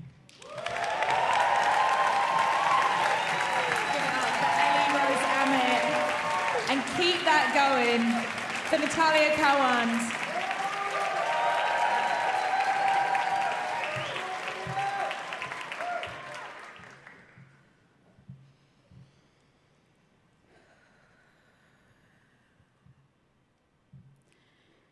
You cut me off mid-sentence to point out the tinge of foreign in my tongue. When I try to explain, my words come out in the wrong direction. My heart tries to speak from right to left, but my mouth doesn't cooperate. It has long left its right to return to its roots. So instead, I pluck what little spices are left on my tongue and I lay them bare in front of you. I trace back my ancestry in the shapes of cedar trees and olive branches. I paint our flag with the colors of Zadar and Semeh, names and faces tainted red, and my hand comes to a halt, right where my own should have been. You see, betrayal tastes like whitewash, tastes like Nando's extra mild, tastes like the brown dye in Rishi Sunak's white collar, or the inshallah out of Joe Biden's mouth tastes like metal in my throat. Every time someone asks me where I am from, betrayal looks just like me. And I will pass it down to my children, for the biggest battles are fought on foreign land, and that is all they will ever know, battlefields. So much so that by the time they ask me where they're from, there will no longer be any spices left for them to take for granted. They will grow up waving a white flag, not knowing that the price for peace was a life uprooted, was the bleaching of a history right off the cloth of their ancestors. I am the story of how a culture dies. But I refuse to have this blood on my hands. Redemption, you see, tastes like batata harra, tastes like Feiruz's voice on a Sunday morning, tastes like Café Najjar and the Jiran and the tu'burni out of grandma's mouth, tastes like a squeeze of lemon right in my eyes every time someone asks me where I am headed. Redemption is an entire generation who finally understands. So the next time someone points out the tinge of home in my tongue, I will tell them the story of how a culture comes to life, and my words will come out just right, to left, like they were always meant to.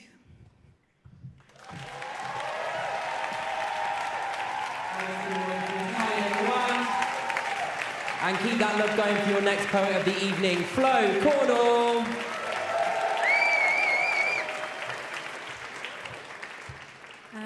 Hi again. I told my friends if I ever got to Roundhouse that I'd write a poem for them. So this is that poem. This poem is called About My Friends, a poem in 3 parts. Part 1. There's a crescent moon window on Marlborough Road, a watermelon slice of Sheffield that spoons the skyline beneath a rotting ceiling. Meet 4 students who fizzle out the end of day by handing sparklers to the city. They let their limbs tap Morse code to the 5 across, the window people. Signs of life are spotted through the teeth of their peeling home.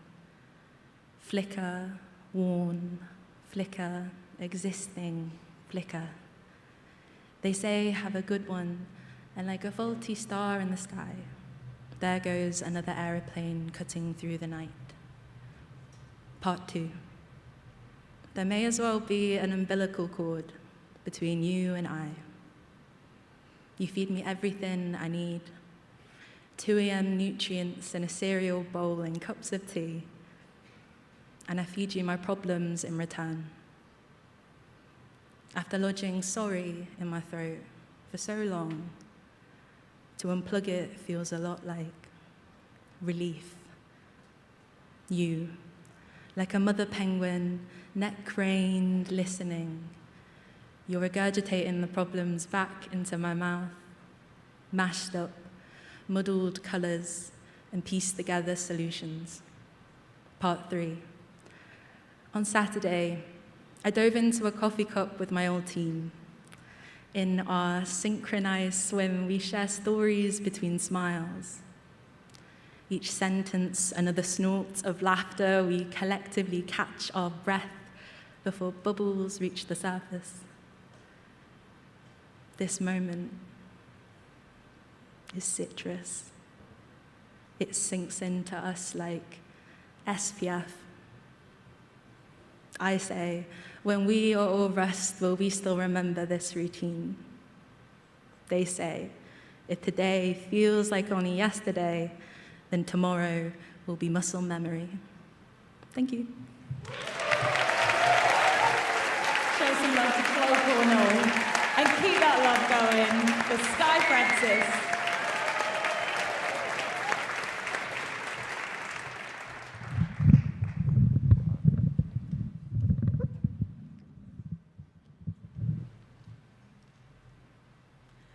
Hi, me.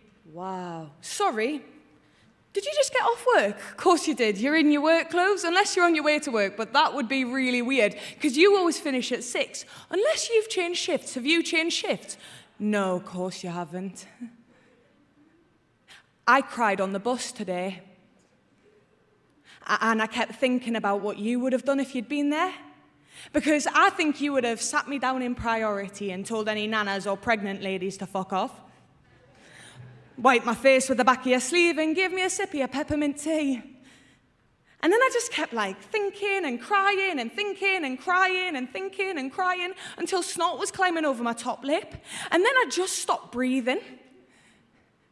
And then I realized how embarrassing it would be to die on that bus without ever telling you that I love you. Without ever telling you how utterly perfect you are. If you were sick, I would eat it. Sorry. Not that. I wish you were made of glitter, so that even after 100 showers, I would still find little bits of you in my hair. I turn on the radio and I dream it was your voice singing me to work.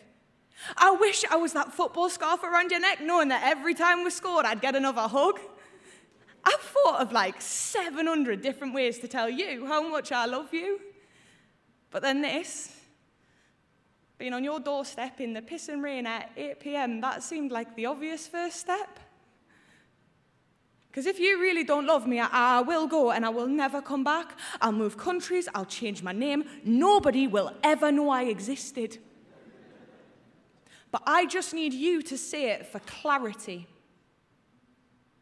Tell me you don't love me. Tell me you don't love me and really mean it. Thank you. Let's hear it for Sky Francis.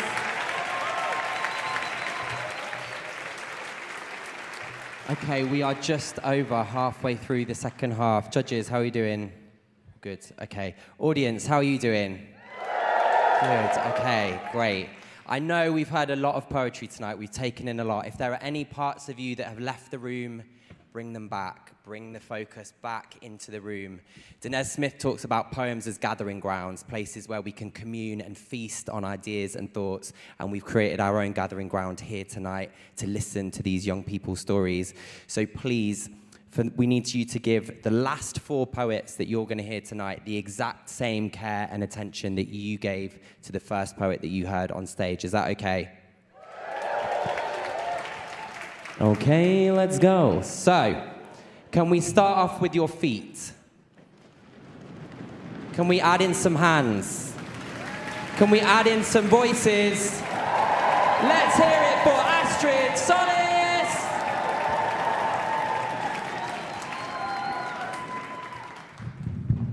It's hard to make rent these days, so I steal from mega corporations as much as I can. This is a story about that.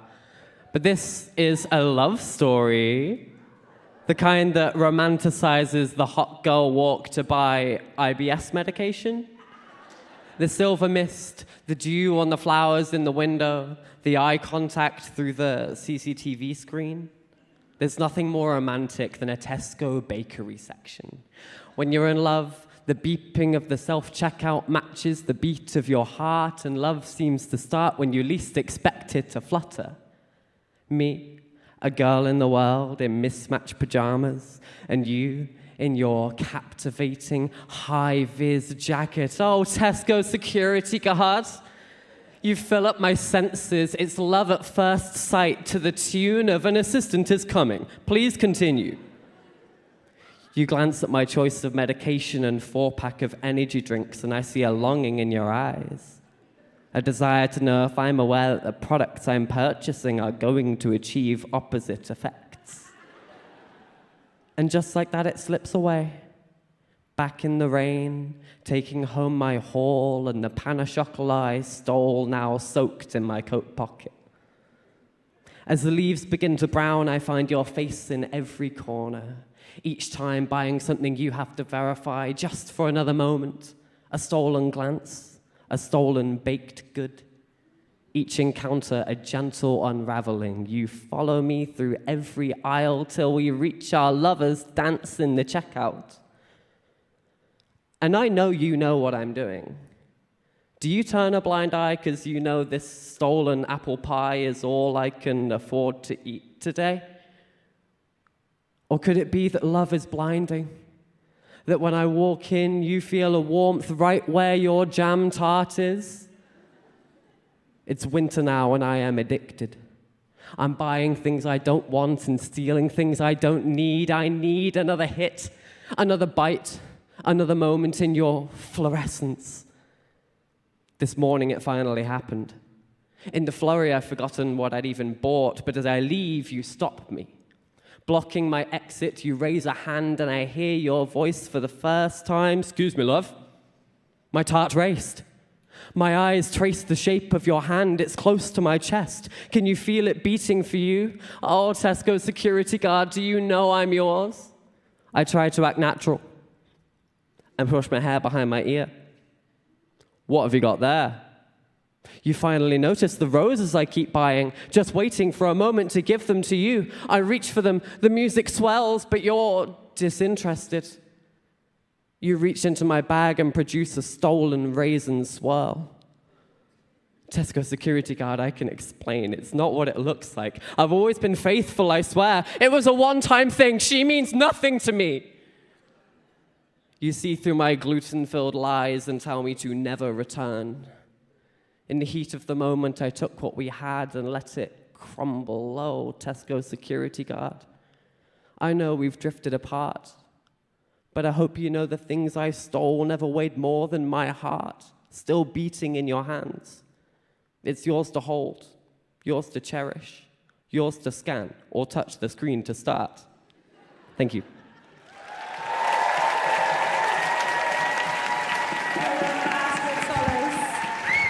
And please keep that going for Aditya Narayan.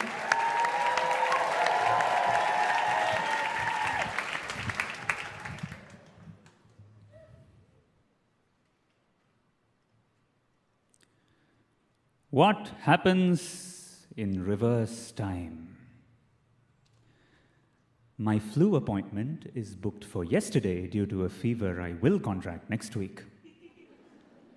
To be honest, next month, given the state of the NHS, and more serious threats like the hernia in mom's stomach have mended themselves like grandma's sweaters, but grandma herself is knitting sweaters apart after she reverse departs from the funeral pyre.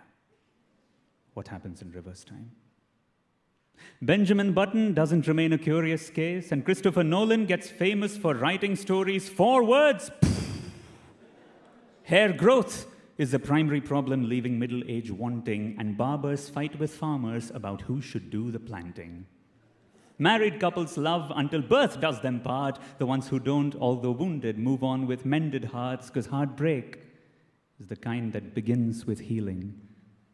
And love letters still erase, retracting their feelings, and Exes still cross paths, lock stranger eyes, but there's an entire season called Rise. What happens in reverse time? Britain mends barriers with its Brentry into Europe, and the British Museum empties its contents onto the globe, spitting artifacts across oceans to where they were found, prompting Indiana Jones to chase them back into the ground. Wars involve giving life, unsealing tombs, and guns swallow bullets back out of healing wounds. Smiles are commonplace. They're common ways to keep your mouth, and someone asks you what's wrong if you walk with a frown. You draw tears from the ground like dew from the soil, and the news gives you updates on how many people smiled. Everyone remembers their last love and waits for their first. Youth walks with wisdom. Age is not faded, and hindsight arrives before the moment that made it. Seas, water, skies, rivers climb. What happens in reverse time? Fortune tellers are historians, finding futures in books, and archivists are explorers, assembling the truths of a world that hurls itself at beginnings like ends, and motivational speakers still like to pretend you can quit your job before you get too young. You admit you can't because you're one among every hustler who works every day, before day, before day, before day, before day. Countless days rotate the earth westward, the years lose digits like your weighing scale, and Krishna awakes with an arrow coming out of his foot.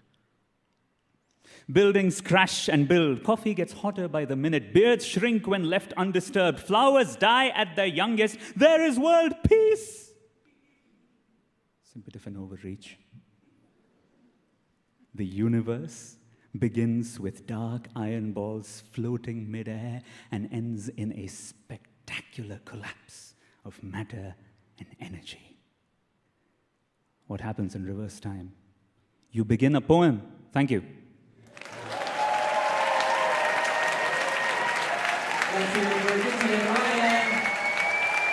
Keep your love going for our penultimate poet of the evening, Biz Bond.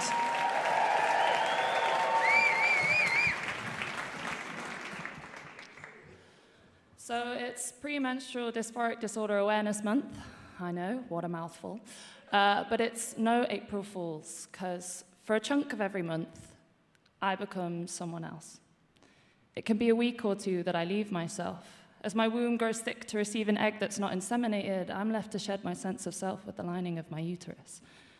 They say there's healing in having the vocabulary to describe how you're feeling, but receiving a piece of paper with premenstrual dysphoric disorder, or PMDD for brevity, after years of pleading, felt like a perfunctory soliloquy of potential remedies. With little research to lean on, there was not a lot doc could do for me. Vexed by the limited options offered, I sought lexic medicine independently. I wanted a word to describe how my hormones affect me, and thanks to Harry Baker's Bee poem, I came upon floxinoxynihilopilification, which sounds fictitious. Might as well say I suffer from supercalifragilisticexpialidocious, but the doctor's lack of knowledge and unsympathetic approach has meant I found solace in this self-diagnosis. Floxinoxynihilopilification is 4 words brought together with the suffix of making, 4 words that share a definition and through synonymous multiplication coalesce to even less. It's the ultimate description of worthlessness. The etymology, for me, perfectly encapsulates PMDD. You see, a floxy is a tuft of wool, and in those bleak weeks I feel that small, helpless and emotionally vulnerable, a soft could send me down the rabbit hole to retrace that well-tread thread of thought that I am unlovable. Noki, word 2, means of little value. In each month, I'm robbed of mirth, not worth any laughter. I become subsumed by darkness, retreat to a happiness vacuum where I lose sight of the light in every day. The pockets of joy become shallow, impenetrable, stitched up like those on women's jeans, a reference to something I used to have a hand in, but now can barely see. Nihili, word 3, is the genitive form of nihilum and crops up in the modern parlance as the root of nihilism, the belief that life is meaningless. And in those weeks, I know that feeling, it's all-consuming. I'll sit rocking in my room, ruminating on why life is not worth living. Finally, a pilly is tiny, minuscule, a microbiological hair, and I'm with it there. In my luteal phase, I become primordial. Dr. Jekyll no more, I'm Mr. Hyde, and viciously self-critical. Floxinoxynihilipilification is the perfect word for my endocrine condition. It summarizes how I feel so succinctly, no need for further explanation, but not just that. It factors in the oxymoron. For a word that captures worthlessness, it's long. It's like linguistic recognition, that in those weeks, I am not me, but a walking contradiction. Thank you.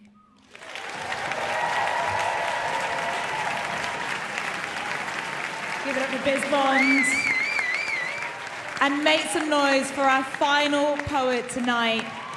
It's Shamaya.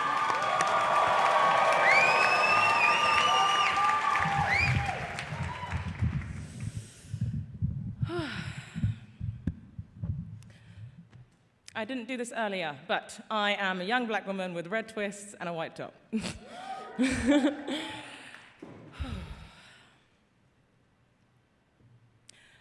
The best Croydon love stories happen nowhere near Croydon.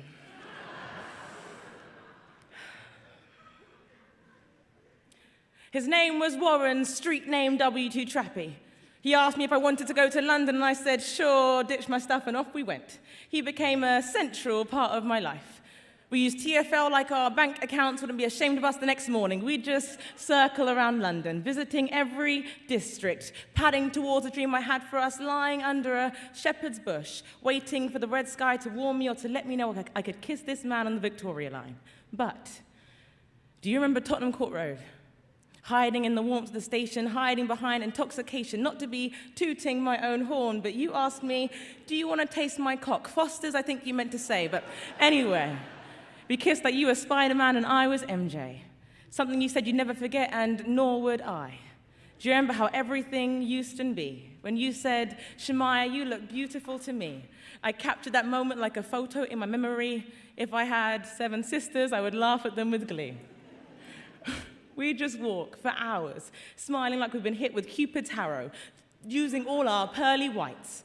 We worked our way around London fields, talking about our hopes and dreams, as young lovers do. I asked him what he saw in the future. Do you see us two? Because I see us in a temple, or maybe a Whitechapel, surrounded by elephants and castles. The best kind of night with a queen's way to slow step down the aisle, walking down old streets by the end of the night, sealed with a kiss, remember, under a marble arch. A celebration bigger than the Queen's Jubilee, bigger than the opening of the Elizabeth line, bigger than both you and me. You see, I'm a big advocate in the debate that Croydon is better than all the rest.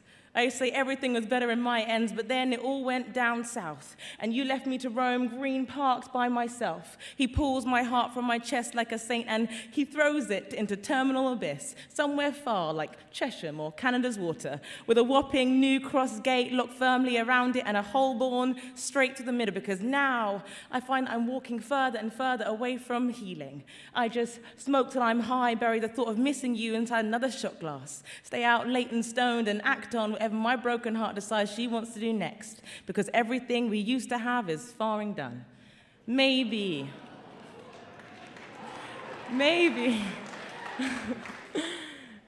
I should have listened to my friends when they all said I was barking up the wrong tree.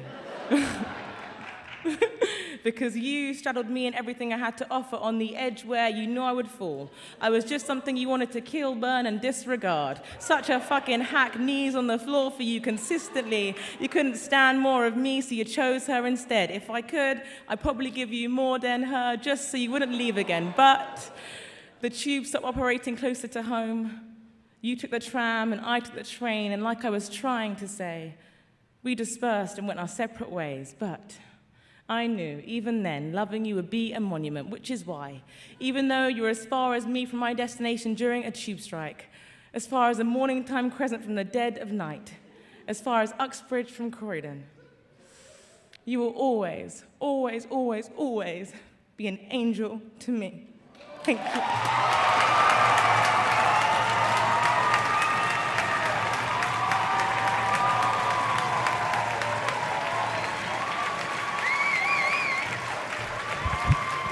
Keep tooting your horns for Shamaya.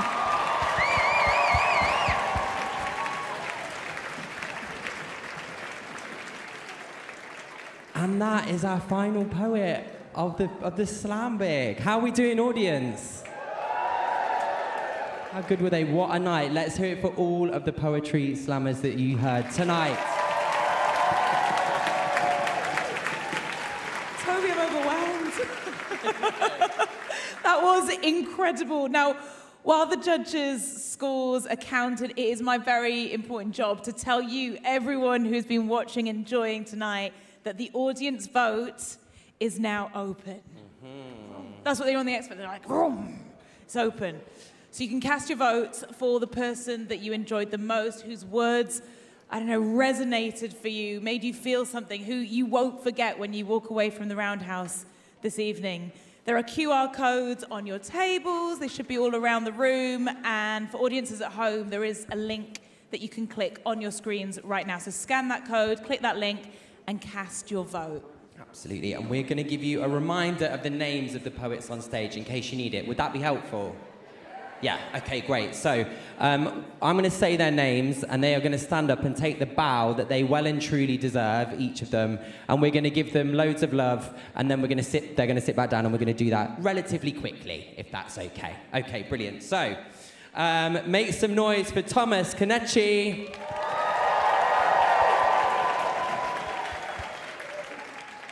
And for Ellie Rose Ammett. Let's hear it for Natalia Kawand. Please show some love to Flo Cornell. And make some noise for Sky Francis. Take a bow, Astrid Solis. Give it up for Chloe Tanisha Giles. Make some noise for Aditya Narayan. Let's hear it for Biz Bond. And finally, a round of applause for Shamaya. Okay, so those are our incredible poets for this evening. So you've got about 4 minutes, 3.5 minutes, 4 minutes to cast your votes.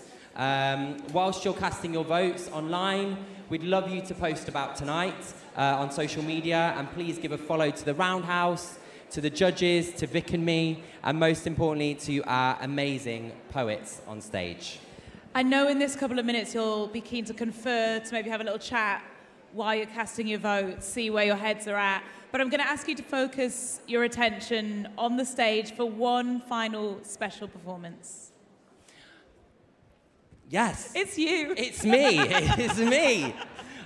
So I'm going to share, I was asked if I would share a poem with you all tonight, so I'm going to share a poem. So we're going to do it. Make some noise for Toby Campion. So just a reminder, while the scores are being totted up, if you enjoyed any of the poets that you heard tonight, after the show, please, please, please go up and tell them. You know, find out what they're doing, support their work. There isn't a lot of money in poetry, so we survive on public adoration, which, as you can imagine, is abundant for poets. So please get up there and find out what they're doing and support their work, and find out how you can help them and support them after tonight. Put this in here. So I know we've had a lot of poems tonight. I'm sure we're a bit poemed out by this point, so I'm just going to share something short. That's quite new, so we'll see how it goes. So my mum is single.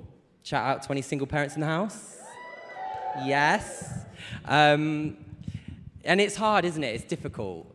I mean, I guess dating is difficult at any age because men never stop being weirdos, do they? It just carries on, just never stops. So this poem, I don't know if people know the TV show First Dates. So a while ago, my mum suggested that me and her sign up to First Dates as like a mother and son duo. And my answer was a categorical no. But I did think it would be quite funny if we did that, so I wrote this. It's called Double Date. We're hiding in the posh restaurant bathroom. Your date spent 20 minutes explaining why the menopause is harder on men.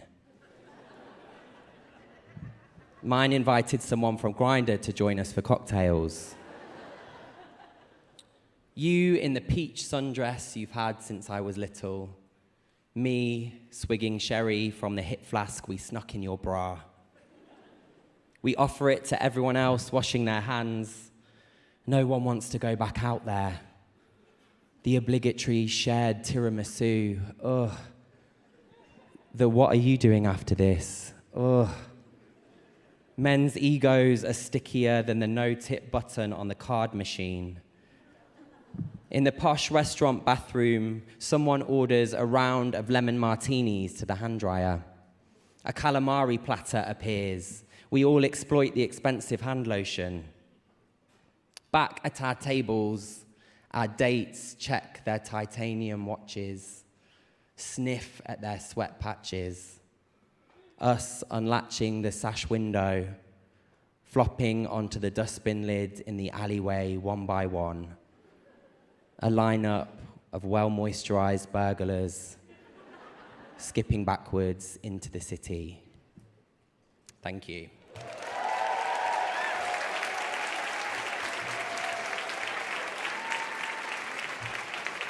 Thank you. So, a few more things to say before we hear from the scores. We are part of the Roundhouse 360 Festival tonight. So tonight has been part of a festival which has been taking place all month here at the Roundhouse. There's been some incredible events that have happened, and there's plenty more coming. So it's about until the end of the month. So if you've enjoyed what you've heard tonight, please get involved, find out what else is on, and come and support the other events that are happening. If you are under 25 or under 30 and you enjoyed what you've seen tonight and you want to get involved with the Roundhouse programs. There are so many available programs to you. The Roundhouse Slam, the Roundhouse Poetry Collective, things with radio, things with dance, things with circus. There's so many amazing things. And if you're over 30 and you like what you hear tonight, get involved in the poetry scene in London. There's loads of things that are happening around the city. I'm starting a new poetry course in 2 weeks' time. It's called Verse. It's queer-led, obviously, because I'm a gay, it's queer-led. But it's open to anyone, unless you're a bigot. In which case, don't come, stay at home. Okay.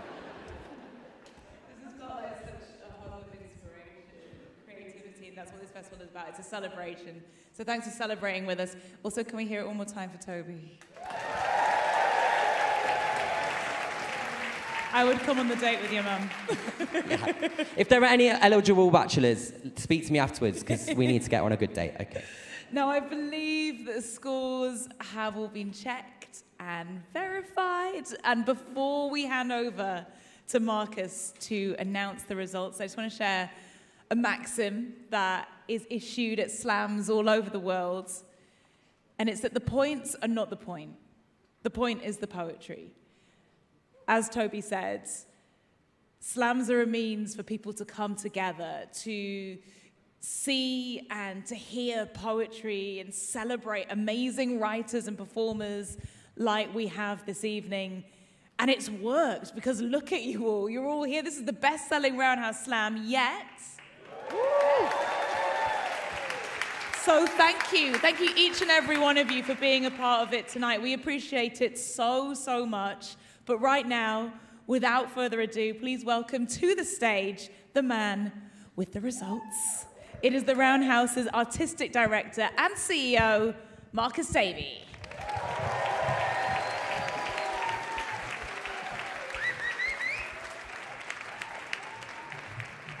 Hello.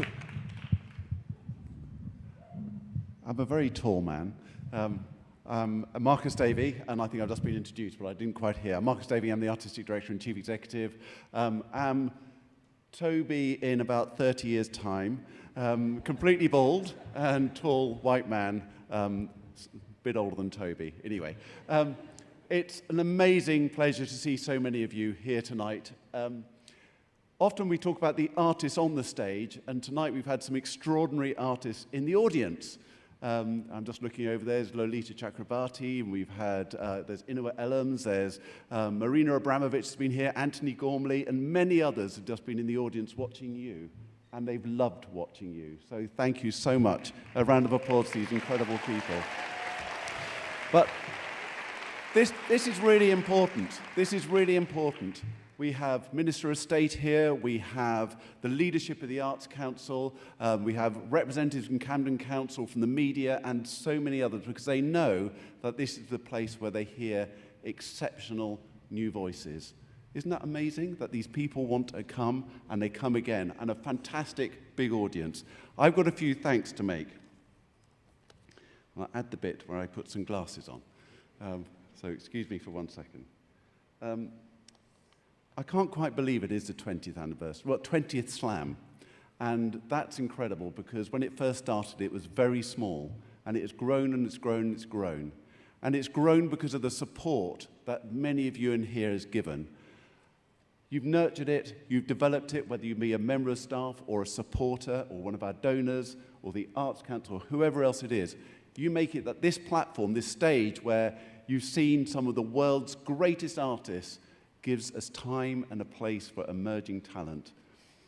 I love that about the Roundhouse, and it keeps me going every single day. It gets me out of bed that this is a place for young people, for emerging talent, new voices, and I learn something every single time I hear it. So, you know what I've done? I've thrown away the wrong speech.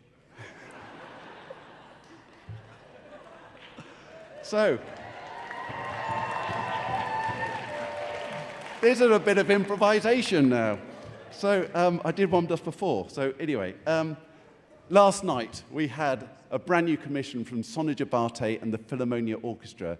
We have the incredible cast of Centre 59 just over here. Yeah, exactly. And this is the new youth theatre company that we've set up with Daniel Kaluuya. Daniel Kaluuya, you know, the Oscar-winning actor who was a young person at the Roundhouse once as well. Last week we had Jack Rook, Big Boys Jack Rook, who was a finalist on this stage once, doing this very slam, doing a club night of cabaret and extraordinariness. And on Monday night we have Tom O'Dell on this stage, sold-out crowd, working with 5 of our resident artists. Incredible. This festival is putting emerging talent and young people on the same stage as world-great artists, and that's what the Roundhouse is about.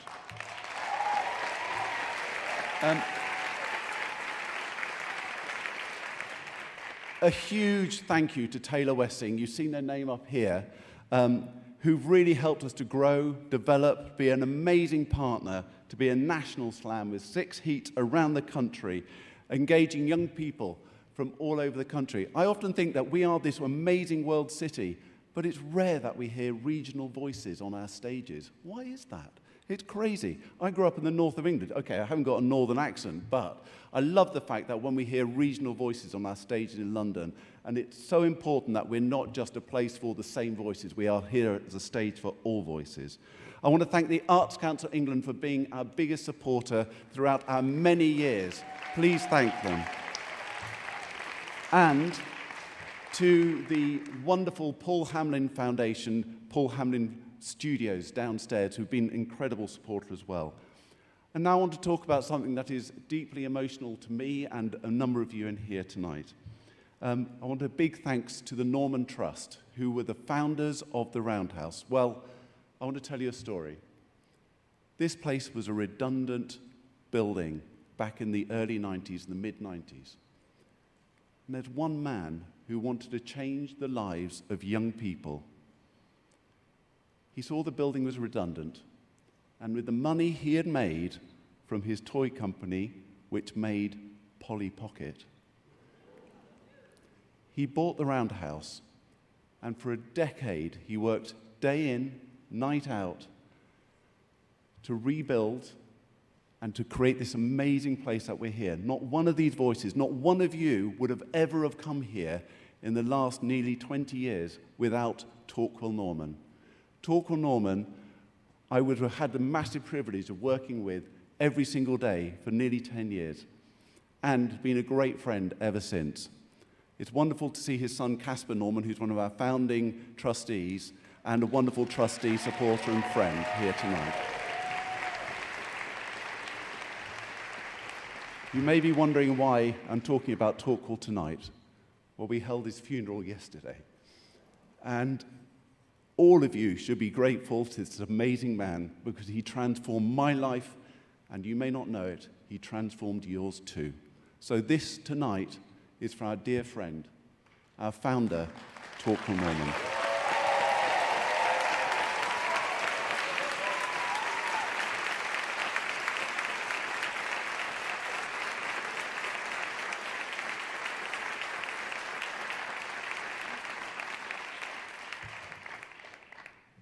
I'm now hoping I didn't throw the announcement of who's won tonight away as well. But I do have some scribble notes on here. Now, to the audience vote.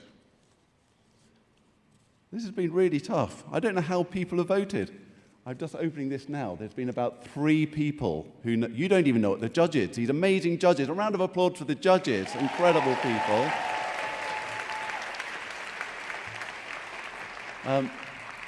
They don't know who's won because they handed over the scores. So I can tell you that the audience vote award, that's your vote, has gone to Aditya.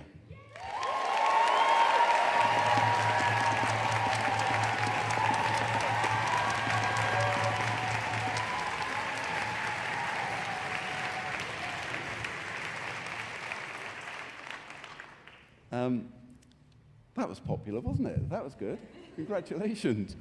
I mean, as Josie said in the film, we didn't want it to feel like a competition, but it is a competition in some ways. But it's about the nurturingness of the people coming together to make great poetry. In 3rd place, Ellie Rose.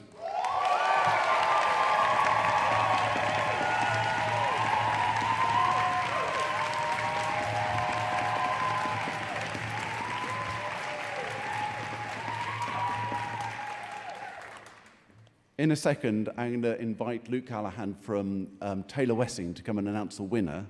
But those prizes were, I think, £500 each. Now, the £1,000 prize, second prize, goes to Shemaya.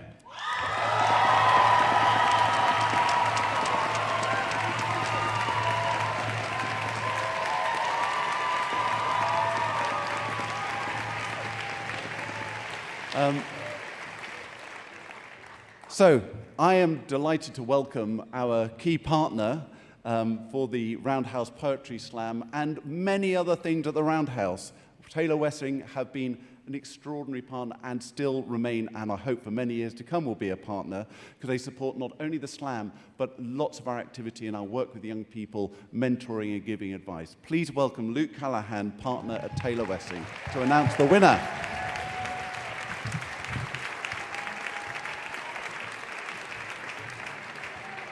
Many thanks.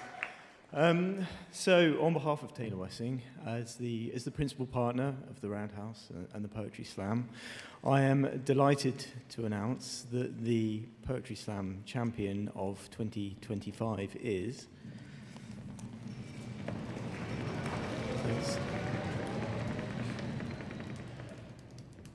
Aditya.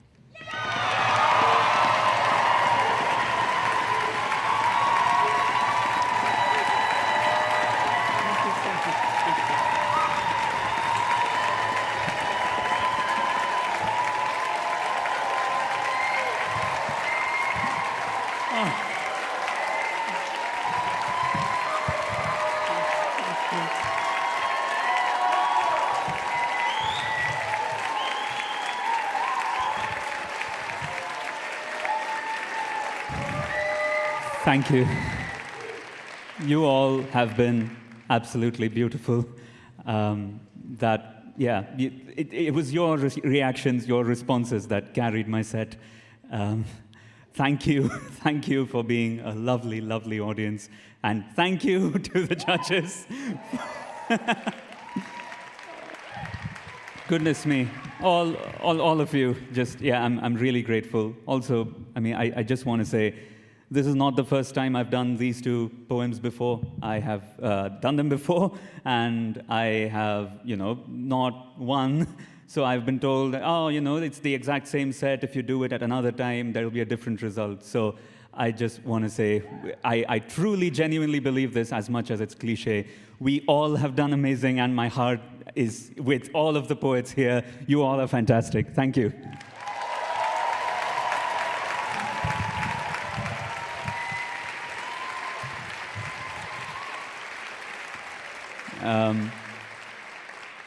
Gosh, this is unbelievable.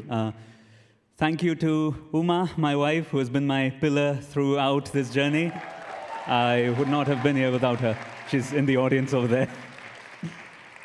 And lastly, thank you to Roundhouse. I would not have been here without you. Thank you so much.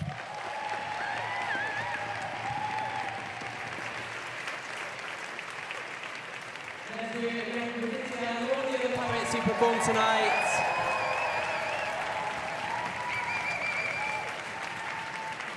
£2,000. That's a day's rent in London. Wow, well done, congratulations. So we're going to close the show now, but we have a few thank yous to say just at the end. So can we get a rumbling, low round of applause? And we'll get some whoops after these people. Okay. Nice rumble. Gorgeous. So let's hear it for all of the poets from tonight and all of the heats and everyone who applied. To our incredible judges for the evening. To your fantastic BSL interpreters for tonight. To your captioner of the evening. To all of the brilliant staff and volunteers here at the Roundhouse, the tech team who have made tonight possible. Let's hear it again for Taylor Wessing. For our fantastic DJ tonight. Specifically to the team who made this happen, Akira, Jack, Jess, Maya, Daisy, and everyone else at the Roundhouse who put in all of the work. I also want to say, let's hear it for the man who ran the first ever Roundhouse Slam. Make some noise for Jacob Sam-LaRose. Make some noise for yourselves. Make some noise for my fabulous co-host, Vick Hope. And make some noise for the one and only Toby Campion. And we'll see you next year. Have a great night. Tell the poets you love them. See you later.